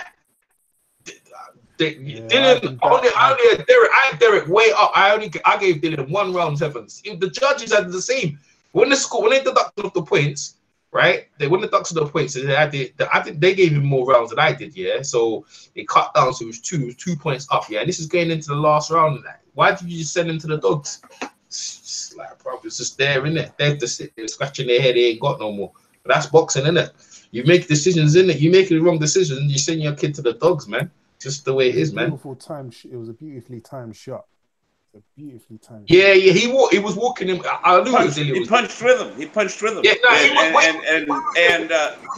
it was. They know Derek. Where is Derek? Because Derek's talking war and all that stuff. So they said, the Mark Tiff said, yeah, what we're gonna do? We're gonna walk him into shots, and that's what he was doing. The whole fight, Dillian. That's why Dillian wasn't loading up, and he was conserving. He was letting Derek walk himself into that. And when he started get panicking with them wide hooks he throws. Bro, Dillian, look what he did to Parker. Parker's got a pretty good chin, Send him down. So he knew he could punch, bro. He turned that punch over beautifully. And that was that. That knockout, I see his head bang off the floor. I said, whoa. Dillian's a player now. Dillian's a player. Chisora was trying to hook with him. Was the problem. Dillian earned the right, right, to go where he wants to go. And no one can tell Dillian nothing, bro. No one can tell him nothing. Yeah, I mean, he deserves a shot at AJ or Wilder. Wilder's the one. He's like Wilder. People looking at it. I don't know if beating Derek Jones will give you a shot at Wilder, but he's definitely earned the right to whatever decision he makes. But he said he want to be active. Him and Tibbs, it's a good little combination still because it's a good game plan, man. They just let Derek walk onto shots. I got to give it to them. It's pretty smart, man. Pretty smart. But overall, go on. What about Derek and Big Baby? Big Baby, I didn't see that fat. I didn't see Fatty or the whole thing. Saying like that matchup, the matchup. Like, Big Baby versus Dillian. Yeah. I like that. I like that matchup because man, Dillian be on it. Goes Dillian's still talking and walking around saying, "Let man talk about my mum." Dillian's still because bro, I'm not AJ yet now. The man name is eyes are rolling for that stuff, Yeah. That's a good matchup. The thing is, you should let me there at the press conference to say that. That'd be the. The thing is, Dillian will flip tables. More than flip tables. Big Baby won't get out of London because the man name with Dillian would listen that one because Dillian's mum was ringside and his sister. They were all ringside, right ringside. So them talks there, you can't go on with them man there. Them man with them greasy Umar mouths from Brooklyn. That's how they are. Yeah, bro, their mouths are greasy. He couldn't come back to South if like man was talking like. Nah, people, yeah. Dillian's building up, man. It's I'm still baffled about this Frampton thing, bro. Frampton, and who's training Frampton? Though? Who's training Frampton? I mean, honestly, I was not sure. I was really impressed with Warrington's performance, though, man. Like that dude had me fucking excited as shit earlier. Just because he started so fast. The Warriors a scrub though, because he was in Matchroom, right? And Eddie Hearn wouldn't even put them there, yeah. Like he's like, I don't know what the fuck's going on. I'm just my head scratching me. Warrington, he just beat. Listen, look what he's beat, bro. He just beat Frampton, and then he's fucking. He beat fucking. Come on, bro. This guy's cleaning up the clock, man. But the thing, he had a really good year. Where's Selby anyway? Where's Selby with his scallywag self? What's he done with himself? Supposedly he's fighting at lightweight now. I've seen a bunch of people talking about that. What is the Welsh Mayweather? Yeah. The Welsh Jeff Mayweather. Did you hear about Silly Ho? Who? Billy Joe. Billy Ho. What happened to Billy Ho? What's going on with Billy Ho? That's Doc's favorite fighter. Go ahead. Yeah, he fought earlier, didn't he? Yeah, he fought on the card. Yeah, he got. Yeah, man, he was fighting that fucking cruiserweight, wasn't he? He's fighting that cruiserweight. Are you fucking? He was 178 and a quarter officially. Fuck that. Yeah, Go on. He got a 5th round stoppage. Did he?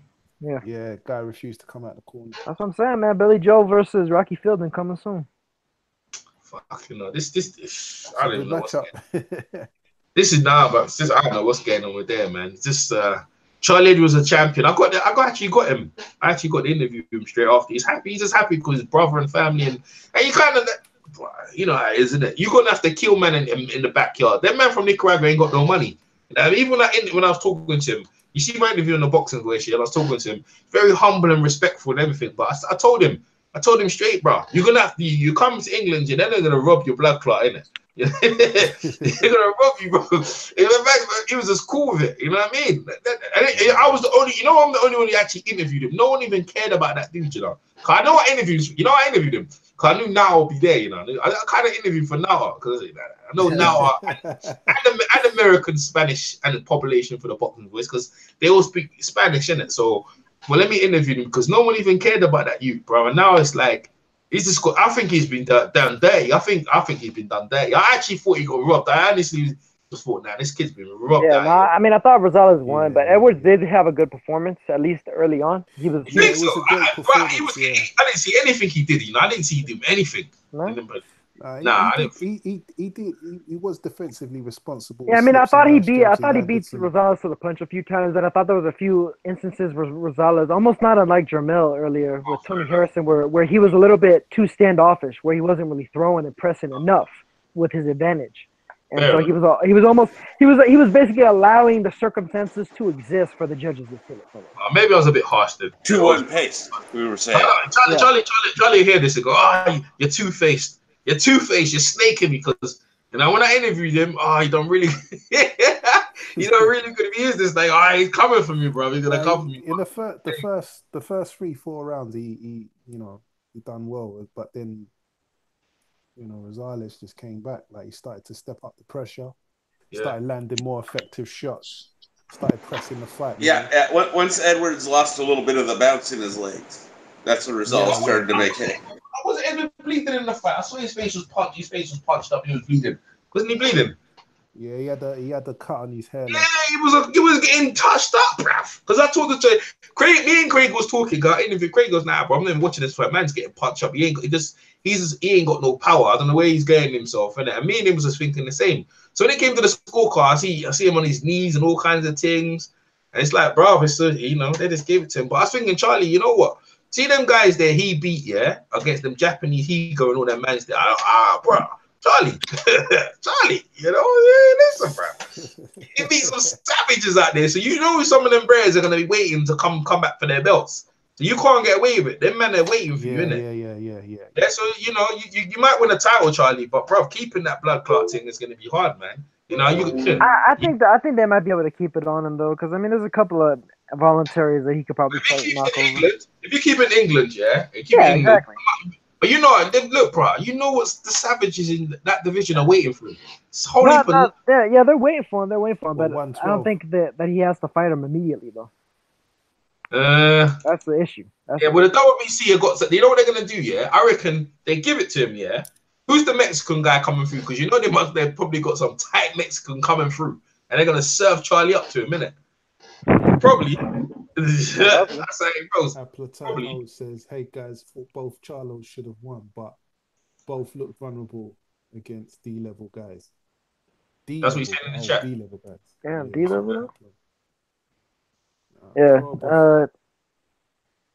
Well, to your point, EJ, there is a dude, Julio Cesar Martinez, 12-1 with 9 KOs. Thank you. Yeah, I know what they're doing. They did this. You all out of Mexico, but his mandatory though is Andrew Selby. So it's a good British fight. Okay, see, there you go. They're setting it up. They're setting up for a thing. Selby be a good fight. Andrew Selby in that and thing. They can do something with that because no one really cares. They can do something with that. I like that.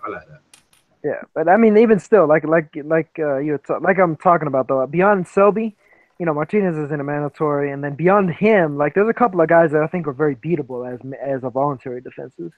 Yeah. For Edwards, I think Moises Fuentes is has a lot of mileage on him. Brian Valoria, I mean, he's still dangerous, but he's old and he doesn't punch enough. Luis Concepcion is still plugging away down there. So there's a few guys that you could take advantage of. That's my consultant right there, man. Bloody hell, what a year, man. What a year. Flyweightadvisory.com. Flyweight. Remember, the opinions you value should be your own. DOSA League, DOSA Championship or whatever.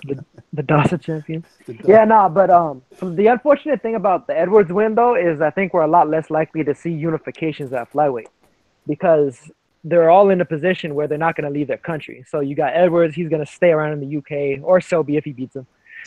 You got Delakian, who's fighting exclusively in the Ukraine. You got Kosei Tanaka.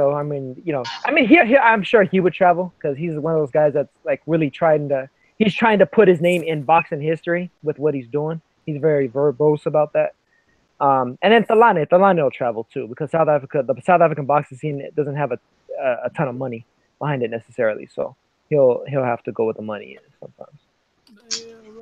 Let's get Low Place's perspective. What are you saying, Low Place? What up? Hey, what's up, Low? What's going on? Yo, what you think about Tony the Tiger, Low Place? Bro. What's up with it? I shouldn't have changed my pick, man. I told you it's gonna be close. That's the second time today, Low Place. You changed your pick and you shouldn't have. It's all right. I didn't lose no money. You know what I'm saying? It's all right. It's just a boxing knowledge. You know what I'm saying? I got a little bit. Just a little bit. Good fight, though, man. He fought smart, man. Represent for Emmanuel Stewart.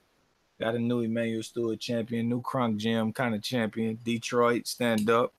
You know what I mean? Big shit right there. You know, he joins Clarissa Shields. Maybe Anthony Durrell can, make the Midwest prevalent in boxing again with him. You know, that's big. That's big for him, man. He deserved a win, too. I think Jamal deserved his win, but it was very close. That 119 scorecard was that. But 15-16, somewhere in there. Good night all around. The UK represented. Warrington beat the shit out of Frampton. Derek Chisora damn near died. Big night. Hey, people are heartbroken by that, bro. They're scratching. They don't know what to do themselves. Because Don Charles, he's lost. Don Charles ran in there like Canelo after the fight, man. Yeah, because he's lost like Frank Bellioni. That's his big money maker. And now he's lost Derek here, the big people. Well, I think at the time he was maybe more concerned for his health. Also, in terms of you're right, Doc. You're probably right, Doc. Yeah, but also in the gym, that was two of his biggest names, bro. Everyone else there's no other big names in the gym, innit? Everyone else he's trying to bring through his son George and like Marshinquin, but bro, that's a big fucking blow. I didn't think Derek was gonna get knocked out, and I was saying to someone about the weight. They took too much weight off, man. I said, you take too much weight off, and now your punch resistance, innit? What do you think? I think he got fatigued, innit? That shot, yeah. Listen, bro. Maybe in a bit more weight. I think some of it was just boxing because, like I said, he didn't see it coming. Number one, and he was hooking with a hooker. Number two. Yeah, man. I mean, you got to think there's going to be a certain level of exhaustion after fighting at that tough of a pace for that long of a fight. So, I mean, I don't necessarily think that he was gassed out or anything. I think he just got clipped with a picture-perfect shot at the exact wrong time. That position. When you keep going forward, and you don't go backwards, bro. That's what happens in boxing. I tell the kids in the gym, same thing, innit? You're gonna walk. You keep rolling up. The thing is, he didn't even necessarily do too much wrong because he landed his own hook at the same time. That body work was fucking good, man. Body work was fucking good. Right. He was out before the shot hit him. That's how good of a punch that was. It was funny. If you look at the replay, Chisora's hook lands. It actually lands flush. You just it doesn't do shit compared to what Billions did. What do you think's next? Oh shit! I'm going to Marlow, bro. I'm going to Marlow. Chisora's done, man. In my opinion, Chisora's done. Like he said, what this, that, the other. But Takum, the way he got is Takum, because Takum called him off. Takum knockout was bad as well. That was turned into a good Takum's face. Takum, that's the way you can do. You can put down on the card of a Joshua, and man will pay money to see Derek go out there against Takum, bro. So I think when I talk to Don Charles, I I called not Pricey. I called Don in about 3 days. Don, I'm not gonna lie. When Don loses, bro, he goes in, bro. He just starts like questioning. What's wrong with Pricey? Surely you could knock out Pricey. But Pricey's all about Pricey, isn't it? He's all about money, isn't it? Pricey. Oh, so you're saying Pricey don't want to fight Chisora. What's up? I'm trying to get you a classic video, man. I'm over here on Milo's corner trying to comment, bro. Be back in a minute. Milo. Is Milo here? Nah. He's over there trying to start trouble and get cussed out again. No place is always over there causing trouble, bro. You know what I mean? Hey, Low Place, where's your friend Hamid, bro? Where you at, bro? Hamid. I ain't seen that dude. Low Place turned into fucking. He turned into Angel Garcia, bro. Talking about the magic carpet Eve, bring real racial, bro. Real racial with that shit. I missed that. He didn't know about the magic carpet. What you couldn't make my name? Get your name out my mouth. Some Steppenwolf talking about magic carpet. He went in, bro. No place was fucking in, bro. I was like, bruh. Oh, anyways, man. Man, today was a good day of fights, man. Good day of boxing. Yeah, you know what? It's a good way to finish off the year. For sure. No. Hold up, EJ. Here we go now.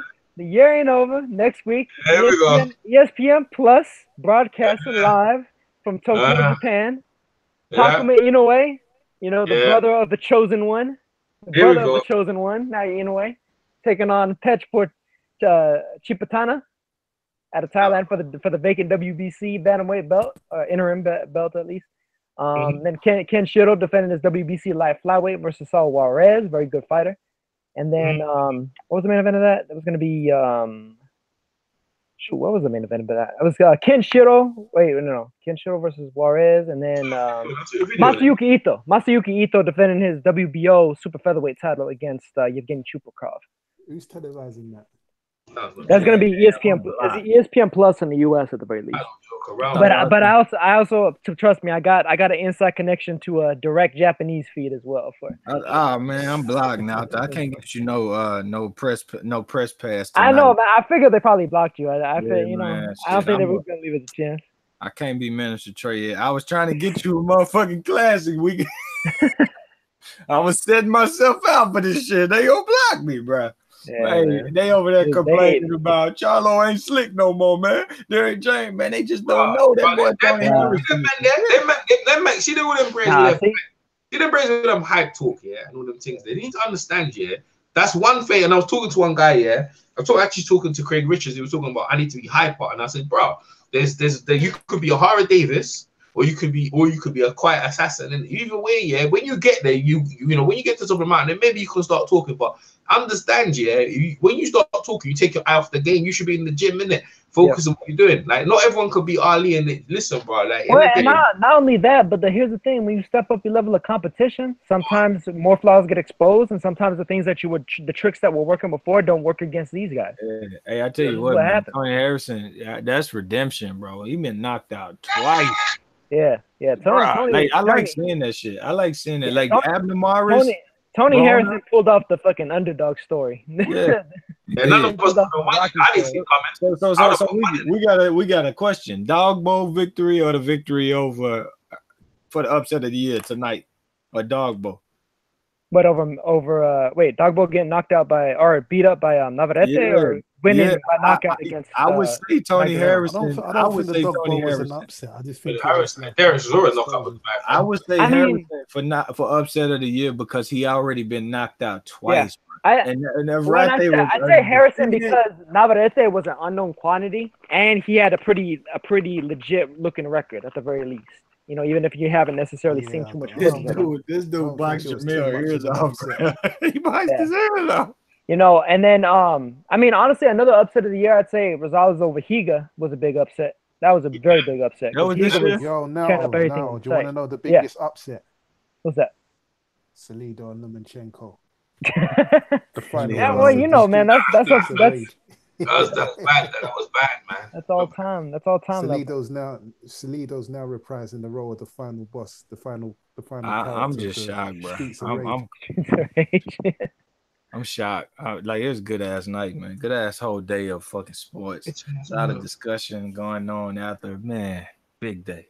Hell yeah, man. Good fights all around. I actually missed a lot of the Chisora White fight just because I was so amped on the fucking Warrington Frampton fight. Just because Warrington, hey, I'm not even lying to EJ. I forgot even who said it earlier. Somebody said that Warrington ran out into the ring like the Ultimate Warrior. Ultimate Warrior.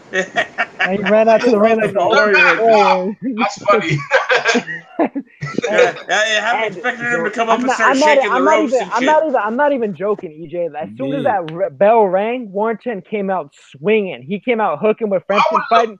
I still don't know who the fucking trainer is, bro. He came out fighting probably the exact wrong game plan to fight against Frampton, but he still whooped his ass doing it.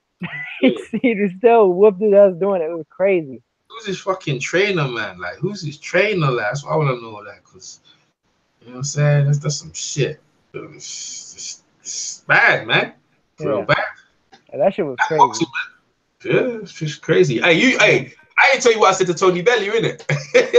So, when I was going to the press conference, I see Tony Bellew. Oh, Tony, get interviewed with Indian boxing. I ain't fucking. I'm not interviewing no one. I'm not in no state of mood. If they want to talk, they go talking there. I'm talking over here. I want to talk. Bruh, man was on it. Derek,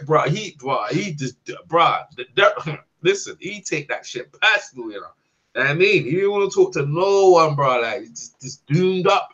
What are you doomed up for? That? Dillian didn't impress until that. Dillian looked like shit until that, but that's how you close the show. You know, Charlo too.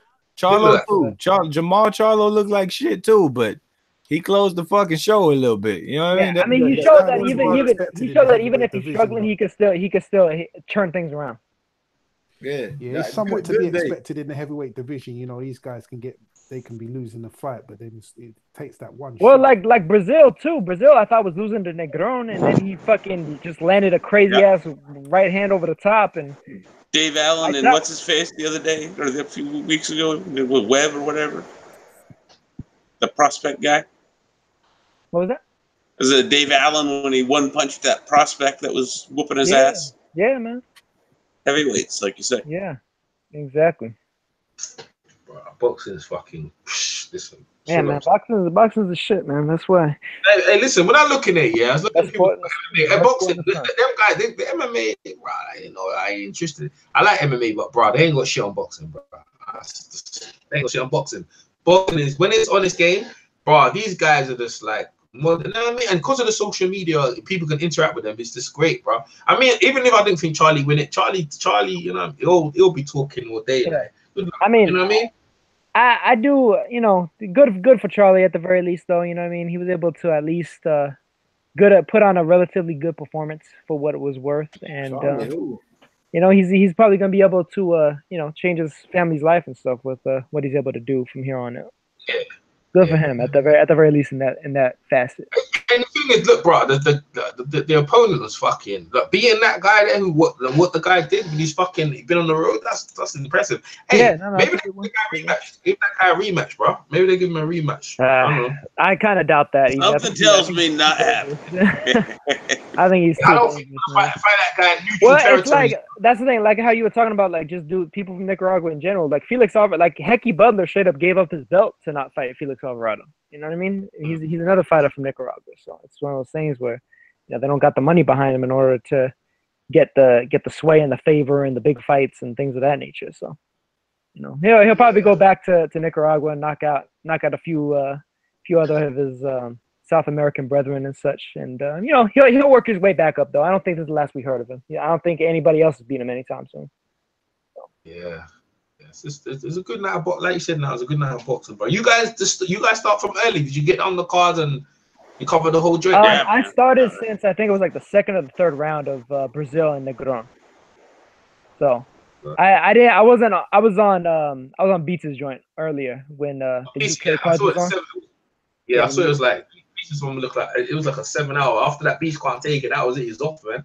Yeah, he took off, and then that's that. There was nobody doing hangouts. I was looking for yours, EJ, and stuff, and then I was like, man, fuck it, I'm just gonna make it home. I was like, fuck it, I'm gonna make.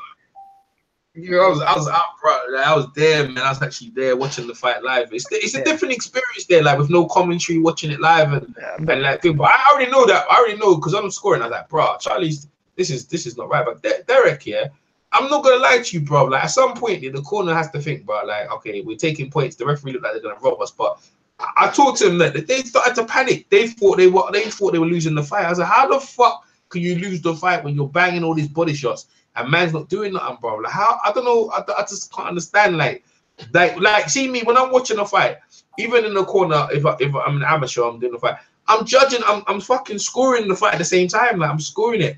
Like how the fuck? So, but the thing is, you know what it is? They've been underdog so long and been fucked over so long. Yeah, after a while, paranoia just does fucking creep into your head, innit? So one of them, man. But Joshua Boatsi, bro, against Cullen, bro. I don't know what the fuck's going on there, man. I mean, you laughing, bro? I don't know. No. I just see this girl post on fucking social media. She said one of my patients told me not to come back in his room for 52 days.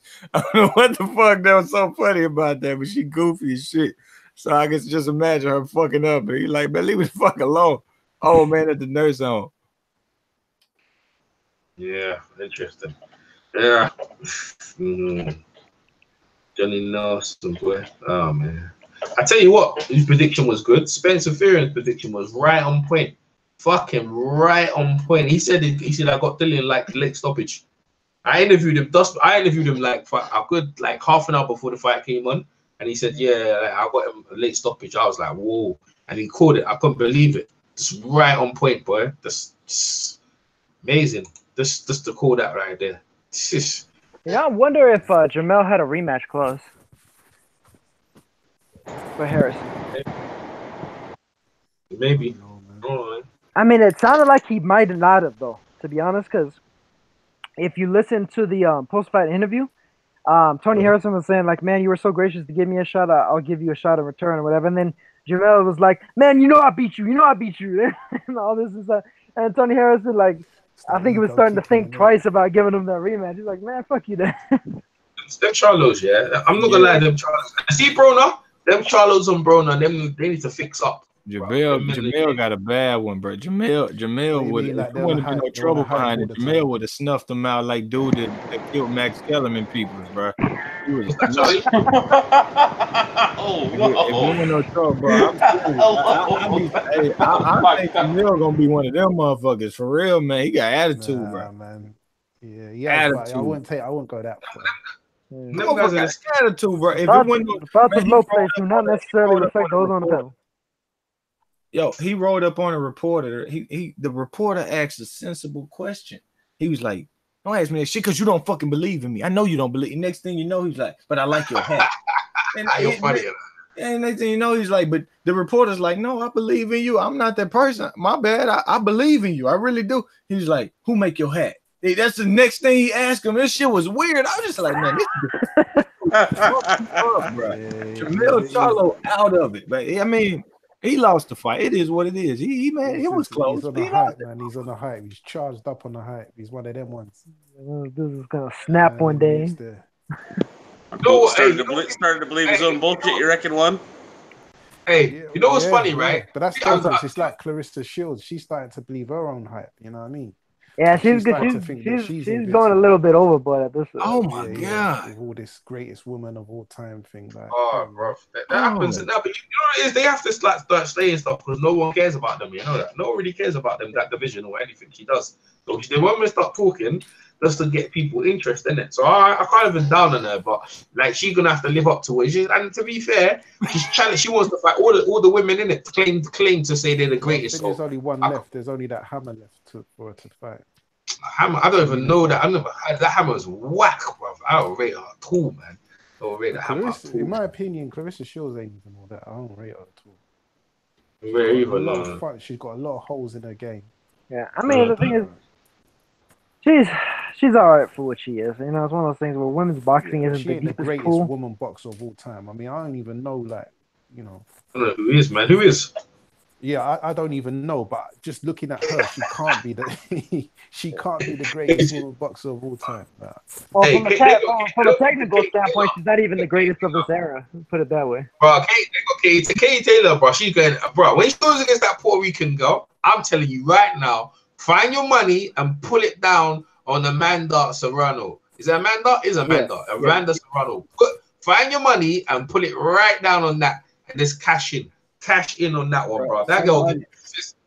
Somebody on my stream lost $500. Taylor's got that of Holyfield jawline, isn't she? Wait, what was that, Lo? What was that, Lo? Pittsburgh, bro. Y'all know Pittsburgh, bro. Yeah, I've heard the name. Yeah, from boxing, he lost $500 a day. He needed 2 knockouts from both Charlos, bro. Shit, devastating. Big loss, big bets. Not as bad as Billy Joe. The boxing voice is turning into betting voice, man. No shade thrown on Ness because Ness is my boy, but shit, man, you got some of them dudes are like they're edging on they're on the edge of gambling addiction. some of those dudes will be calling in there. Gamblers and this is trying to make that money out here, bro. This is trying to add on thing, but you know gambling, bro. You know how it is, isn't it? You win big, you lose big, bro. Fuck, that's. You know what I mean? So, are they over there? They over there gambling right now? Some of those guys need some help, man. Some of those guys need some help.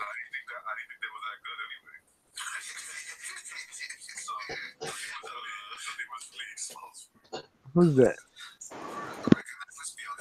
I know what is that? Lopez listening to somebody, man. I don't know. Things louder. Hey, I appreciate you having me on now. I got to roll, man. Oh yeah, for sure, man. I'll see you. Y'all take care, man. EJ, everybody. Yeah, for sure. Yeah, have a good night. You have a good call, little place. Peace. Boston as well? Yeah. No, I'm still on for a few more minutes, man. No, it's a hardcore January, you know. I'm still on for a few more minutes. Hey, Lopez, I'm gonna have to mute you, bro. Yeah, you have to mute you. You don't care, but Lopez is quantum, bro, all the time. No. What's up? Hey, that's a good one. The highlight of the day? Yeah. I mean, it's got to be Dillian, man. It's got to be Dillian White with the knockout. You know, nothing beats that. Nothing beats a big-ass KO, especially a heavyweight. And the way he did it, ugly, man. Tony Harrison, getting the upset is probably like the secondary choice. I wouldn't be mad if anybody put it as the first choice. Because, you know, that's the things that boxing is made of, man. Big upsets. Guy that, you know, comes in, you think he ain't got no shot or whatever. A lot of people don't think he has a shot. And, you know, he's been knocked out before. He's underperformed in the past, underachieved. And today he overperformed and overachieved. So, fair play to Tony Harrison, man. That was a good one for him. I think, you know, Big Baby was there. Chris Eubank Jr. turned up. And no one cared, bro.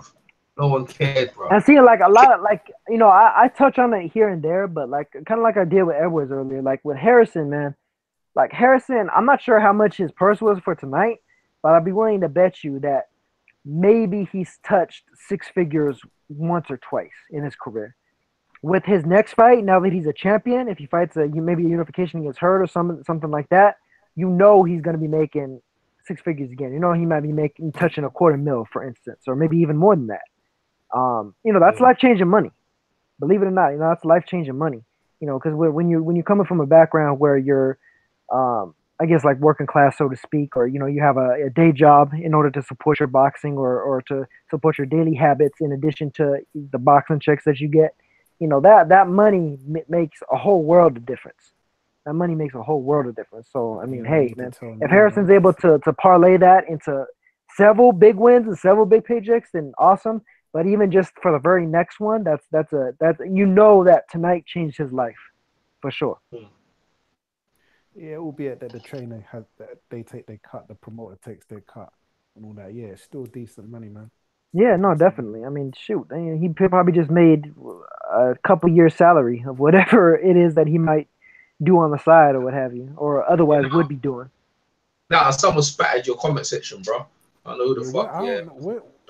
Jermel and Carbo were. Oh wow, yeah. Oh yeah, Carbo. See, I'm telling you, see, white murderers all saying it's robbed, and someone spat that. Apple Tag. What's this white murderers role thing I keep hearing about, man? What the hell is that? That's Sean Newton. It's a joke thing. That man came with the black murderers role. Obviously, got the black murderers role, and Sean Newton said, "Nah, these are the white fighters." It's a joke thing. It's a joke. He probably isn't. Yeah, it's not serious. He's probably serious. Nah, he was, but it's turned into a joke. That's why, we bring it up every so often to. That's why like everyone's trolling him, like to say. Exactly. Yeah. That's what makes it funny. Like that's what makes it funny about the thing, because you know what I mean. But I can't stand it. Even that, the other little fussio, Hawker Mustang. Yeah, his little sidekick. Yeah, they all low places. He's incubating them. He has them all because he start getting in the wilder, so they're just over there freaking flourishing. They're like they're flourishing. Well, you know, they do live streams in it. Low place. Nah, they don't live stream. They don't live stream, but they're in the chat. Low place is an equal opportunity, you know. Yeah, fire starter. Yeah. So he goes everywhere and tries to start shit with everybody. So one day somebody's on his side, the next day there is mortal enemy. That's it. That's low place. All them dudes there, like, to be fair, like, it just they just like the thing is they've been pushed to the corner. Don't really think, because like the LDBC, bro. Listen, the thing about a lot of the LDBC, I like their enthusiasm, but bro, when they put their chins out, bro, eventually your chins is gonna get knocked, you know. Because boy, like, see these people like Charlo, and they believe on this hype, and this guy, they don't know smoke. All that talk, yeah, bro. Listen, people like Broner, like I like Broner. They shit on Broner, but when Broner was good, everyone was in it. It would be the same with Wilder. If Wilder gets locked, Wilder's my dude. If Wilder loses, nah, man, that guy whack. He been whacked for a time. I knew he was, bro. That's how people are, man. That's how people are, man. Joshua, is a standard where Wilder's just generated all these fans after that Ortiz fight overnight. It was like, yeah, he generated all these fans. It's like, okay, wherever you look come from. Yeah, it's either like where people are picking taking sides and fight. But the thing is, I like both the guy. Like AJ right now is getting a lot of stick because he's not doing what people want him to do. But in my opinion, that's mainly because of Eddie Hearn in terms of everything he does. He's been trained, the media trained to say certain things, to appear certain things, and eventually people just want people off the cuff and just to say something that every everyday person, but he's been so trained not to say them sort of things, because he thinks that's in the best interest of him selling himself. But people are just like, nah, bruv, you know what I mean? People, it's like, I'll give you some back in the days when there was two groups, right? There was Jodeci and there was Boyz II Men, right? I used to like Boyz II Men. They would clean cut everything, but bruh, people prefer Jodeci with the tattoos and the leather jackets. Yeah, they just love them better. They just like Jodeci because it was more raw. It was more raw, sexual thing, and the Boyz II Men were too clean. They were too clean, like, and that's how people want it. Hey, do you know what's funny? Yeah, is I was on a US stream once, and I was trying to tell them about, because they were going hard on AJ, and I was like, you know what? I'm not even a fan of AJ, but I just said, look, you know, AJ's got a criminal record, and he used to, you know. AJ was involved in that street life, you know what I mean? He was picking man up and putting them in boots and stuff. They went ham on me, boy. It's like, man, ain't no way AJ be doing none of that shit, man. You making that shit up. I should have kept my mouth shut, but you know. Yeah, man, you open a can of worms real quick, man, because people start throwing all types of stereotypes at you, like, man, all you kid guys are soft. Yeah, all that. Yeah, y'all drink tea and eat crumpets. Tea and crumpets. Yeah, but you see, the thing is, it's funny because people, you look a certain way, people think, you ain't that, you need to go prove yourself. But the thing is, when you're 6 foot something, where you don't need to prove shit. Roll up anyway. Ain't no one. People just by virtue of how he looks, man. And like when you're that big in life, you're not getting bullied. Like, there's some guys in the gym, they come in the gym, right? Some black guys, No, I'm talking about one particular guy. He's like 6'6", son. And he come in the gym, want to learn boxing, and he goes, I want to do white collar. I goes, bro, you're not getting no white collar. Why not? I just want a bit of fun. I goes, no. You go white collar, you're a big black guy, some short white guy's gonna toast you. And they're gonna fucking toast you. They're gonna have great fun with you, bro. Because really, you're gonna get murdered. You don't. Because reason why you gonna learn the box, because no one's ever rolls up on him. No one's even. Bro, this guy can't fight to save himself, bro. Like, but I goes, I'm saving you from yourself, end of the day, it's not good. And when it comes to AJ, it's the same thing. They can pop shop him from fucking in America from the distance. He ain't on that smoke. He ain't Wilder believing that shit. But face to face, no one, everyone's AJ getting the ring with. No one's having their way with AJ. No one, bro. Yeah, he's rolled up on you. Wilder's formidable for himself because he's got a very slim frame. And you think you could probably get best him, but bro, when them long arms start fucking coming out, bro, they're like fucking like a ball and chain. Wham! It ain't funny. So, you know, it's just one of them people that people underestimate them. So it's a shame that the two brothers have to collide like that. You see Dillian White and Derek Zora, by the way, they were sitting on the chair and Dillian come to console Derek, you know, and said, you know what, says some harsh words and stuff like that. Because after a while, he calls him donkey on them thing there, and it's all fun and games, yeah. But, you know, after a while, he gave him enough respect, innit? And that's what it comes down to in life, innit? You know what I mean? It's respected in the But the thing about AJ has got another side to him. Do you know what I mean? And you know, he needs to let that other side out from time to time. Do you know what I mean? To send. Nah, I don't think so. Nah, I don't think so. I think in the day because there's too much PR. You know, in the day, I think it's a balance. I'm not saying that he needs to be all about that life, but. No, but you know, I agree. But the thing is, it's people who manipulate things to make him make them feel better about themselves. Yeah, but if you don't, you see the things like Charlie. Even if he does that, they're still gonna fight about him. You know what I'm saying? Like they don't. It's something about themselves that they don't like. It's not with AJ. AJ is who he is. But in the day, they don't like the way he is. Doesn't matter. It doesn't matter what he does. They still never gonna like him. Who's it? Michael's in the chat. Michael would. No matter what he does, then you know certain people that don't like him. He's never gonna like him. But he has got that other side to him. I know he's got that. I don't know him. He's not from my end, but man, nobody has got that Anthony other side Johnson. You know what I mean? Anthony Johnson. Yeah. What's Michael saying? Is it me or during that back and forth between AJ and Dillian White? Yeah, the crowd seemed to boo. Yeah, you're right. They did boo him. Yeah, they booed AJ. Yeah, they did. The British public starting to suit a bit on AJ. No. The thing is, you want it is with Britain after that fight, you got basically pro Dillian White people in the house, right? Pro Dillian White people in the house. That's what that is, right? Yeah, and probably them rallying for him to get a shot. Right? They were charting the donkey. They were doing the donkey stuff. I was actually filming me now, but I thought, now what? They might come for me, so I ain't gonna film them. But they were this guy, yeah, who's the donkey now? Look at the donkey, you get me. The donkey got kicked, didn't it? Damn. But you know what, give me a joke.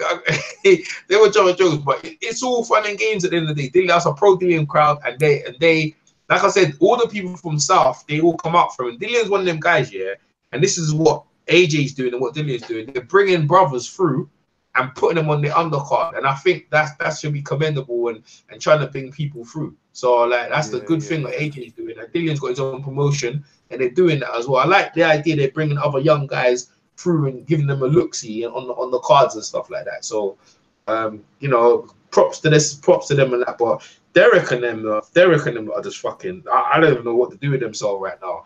I'll probably hear Don tomorrow, but they're devastated, man. They're truly devastated, right? And truly devastated. They put a lot of work into that fight, and they all these things of. I don't know if you guys know about this, and it's never been out. Well, anyway, I heard it from one side, but another side I heard it about Derek knocked Dillian out back in the days when he came over and they wanted to spar, and he put him in the cab and sent him home. And they kind of had that in their mind there that that's the same guy that I know Derek paid for in a car to send him back home minute after we knocked him out. And in their mind, they probably thought that was the same guy. But, you know, he's invested in himself and time and money in himself. And you know, wear and tear does take a thing. That fight with Takam, bear in mind, he was losing the fight, you know, against Takam. And he landed that punch. You know what I mean? So, and this is the fight he was winning on the scorecards and thinking Dillian found that punch. How much has Dillian got left? I don't think Derek's got much left, man. I don't think he's got much left, you know. Don knows that. I think Don knows that for the right crying. You know. That style is just long, bro. And and you see, yeah, and the connection as well, the way turning over your punches and stuff like that. Because David Hay jumped on it and he was probably on it, but bro, it's another payday for him, bro. Of course, he was gonna be on it. It was co-promotion between Matchroom and Haymaker. So Derek made a good. He had to team up with him because in the negotiations, yeah, it was probably going to get rigged on the negotiations, so that's why he teamed up with him. Maybe. Say getting like 20%. What does promoters get? Well, they usually get. Is it 25 or 35? 25, yeah. It's like 10%, but I think hey. It's 20. Trainers get 10, and then trainers get 10, managers get 25. I think promoters get 25 as well. I think it's 25. So you got a nice percentage out of that, man. Nah, see, it's always 25 when it's this like thing in it, 25 or 10 in it. So is it 10? I always the fucking percentages always do me on that. Anyway, now you got a last word to say about that? What about Dillian White and Chisora? Yeah, or just in the chat. Just in the chat. Michael's in the chat. Just talk. Michael's in the chat. And another guy. Big up. Thinks good. That's that thinks the thing. Yeah, thanks. And big up, gents. Keep up the good chat. Yeah, man. Back at you. Glad to have you. Witnessing it. Yeah, man. You know, I try. I'm definitely gonna be doing a live stream. Next. What is that? Next Sunday. Is it right? On the 30th. On the 30th, anyway. Yeah, for that card that's gonna be televised with ESPN Plus and Fuji TV. I believe the car from Macau is gonna be on Fuji as well, but I'll be able to find the stream for it regardless. So I'll try to have you guys on there for that too. The 31st might be a little bit tougher for me than the 30th. I know for sure the 30th at the very least I'll be able to do a stream for that card. But the 31st is the one I really want to do it for because I think those fights are a little bit more evenly matched. Because that one you got Nietes versus Ioka for a historic fourth world title for each of them. You've got Hiroto Kyoguchi taking on Heki Butler for Butler's WBA belt. And then you also got Murti Talane defending his, the IBF flyweight belt versus Masahiro Sakamoto. So those two cards, man, I'm definitely going to be trying to do a live stream for both of them. At the very least, I know for sure I'll be able to do one for the one on the 30th. 31st, my schedule may catch me up a little bit on that one, but hopefully I'll be able to do one there too. And you know, for sure I'll drop the link for you guys, or drop the links for you guys to be able to view it and all that stuff. So I guess I'll wrap this one up with that then. So with all that said, peace. The lower weight specialist, boy.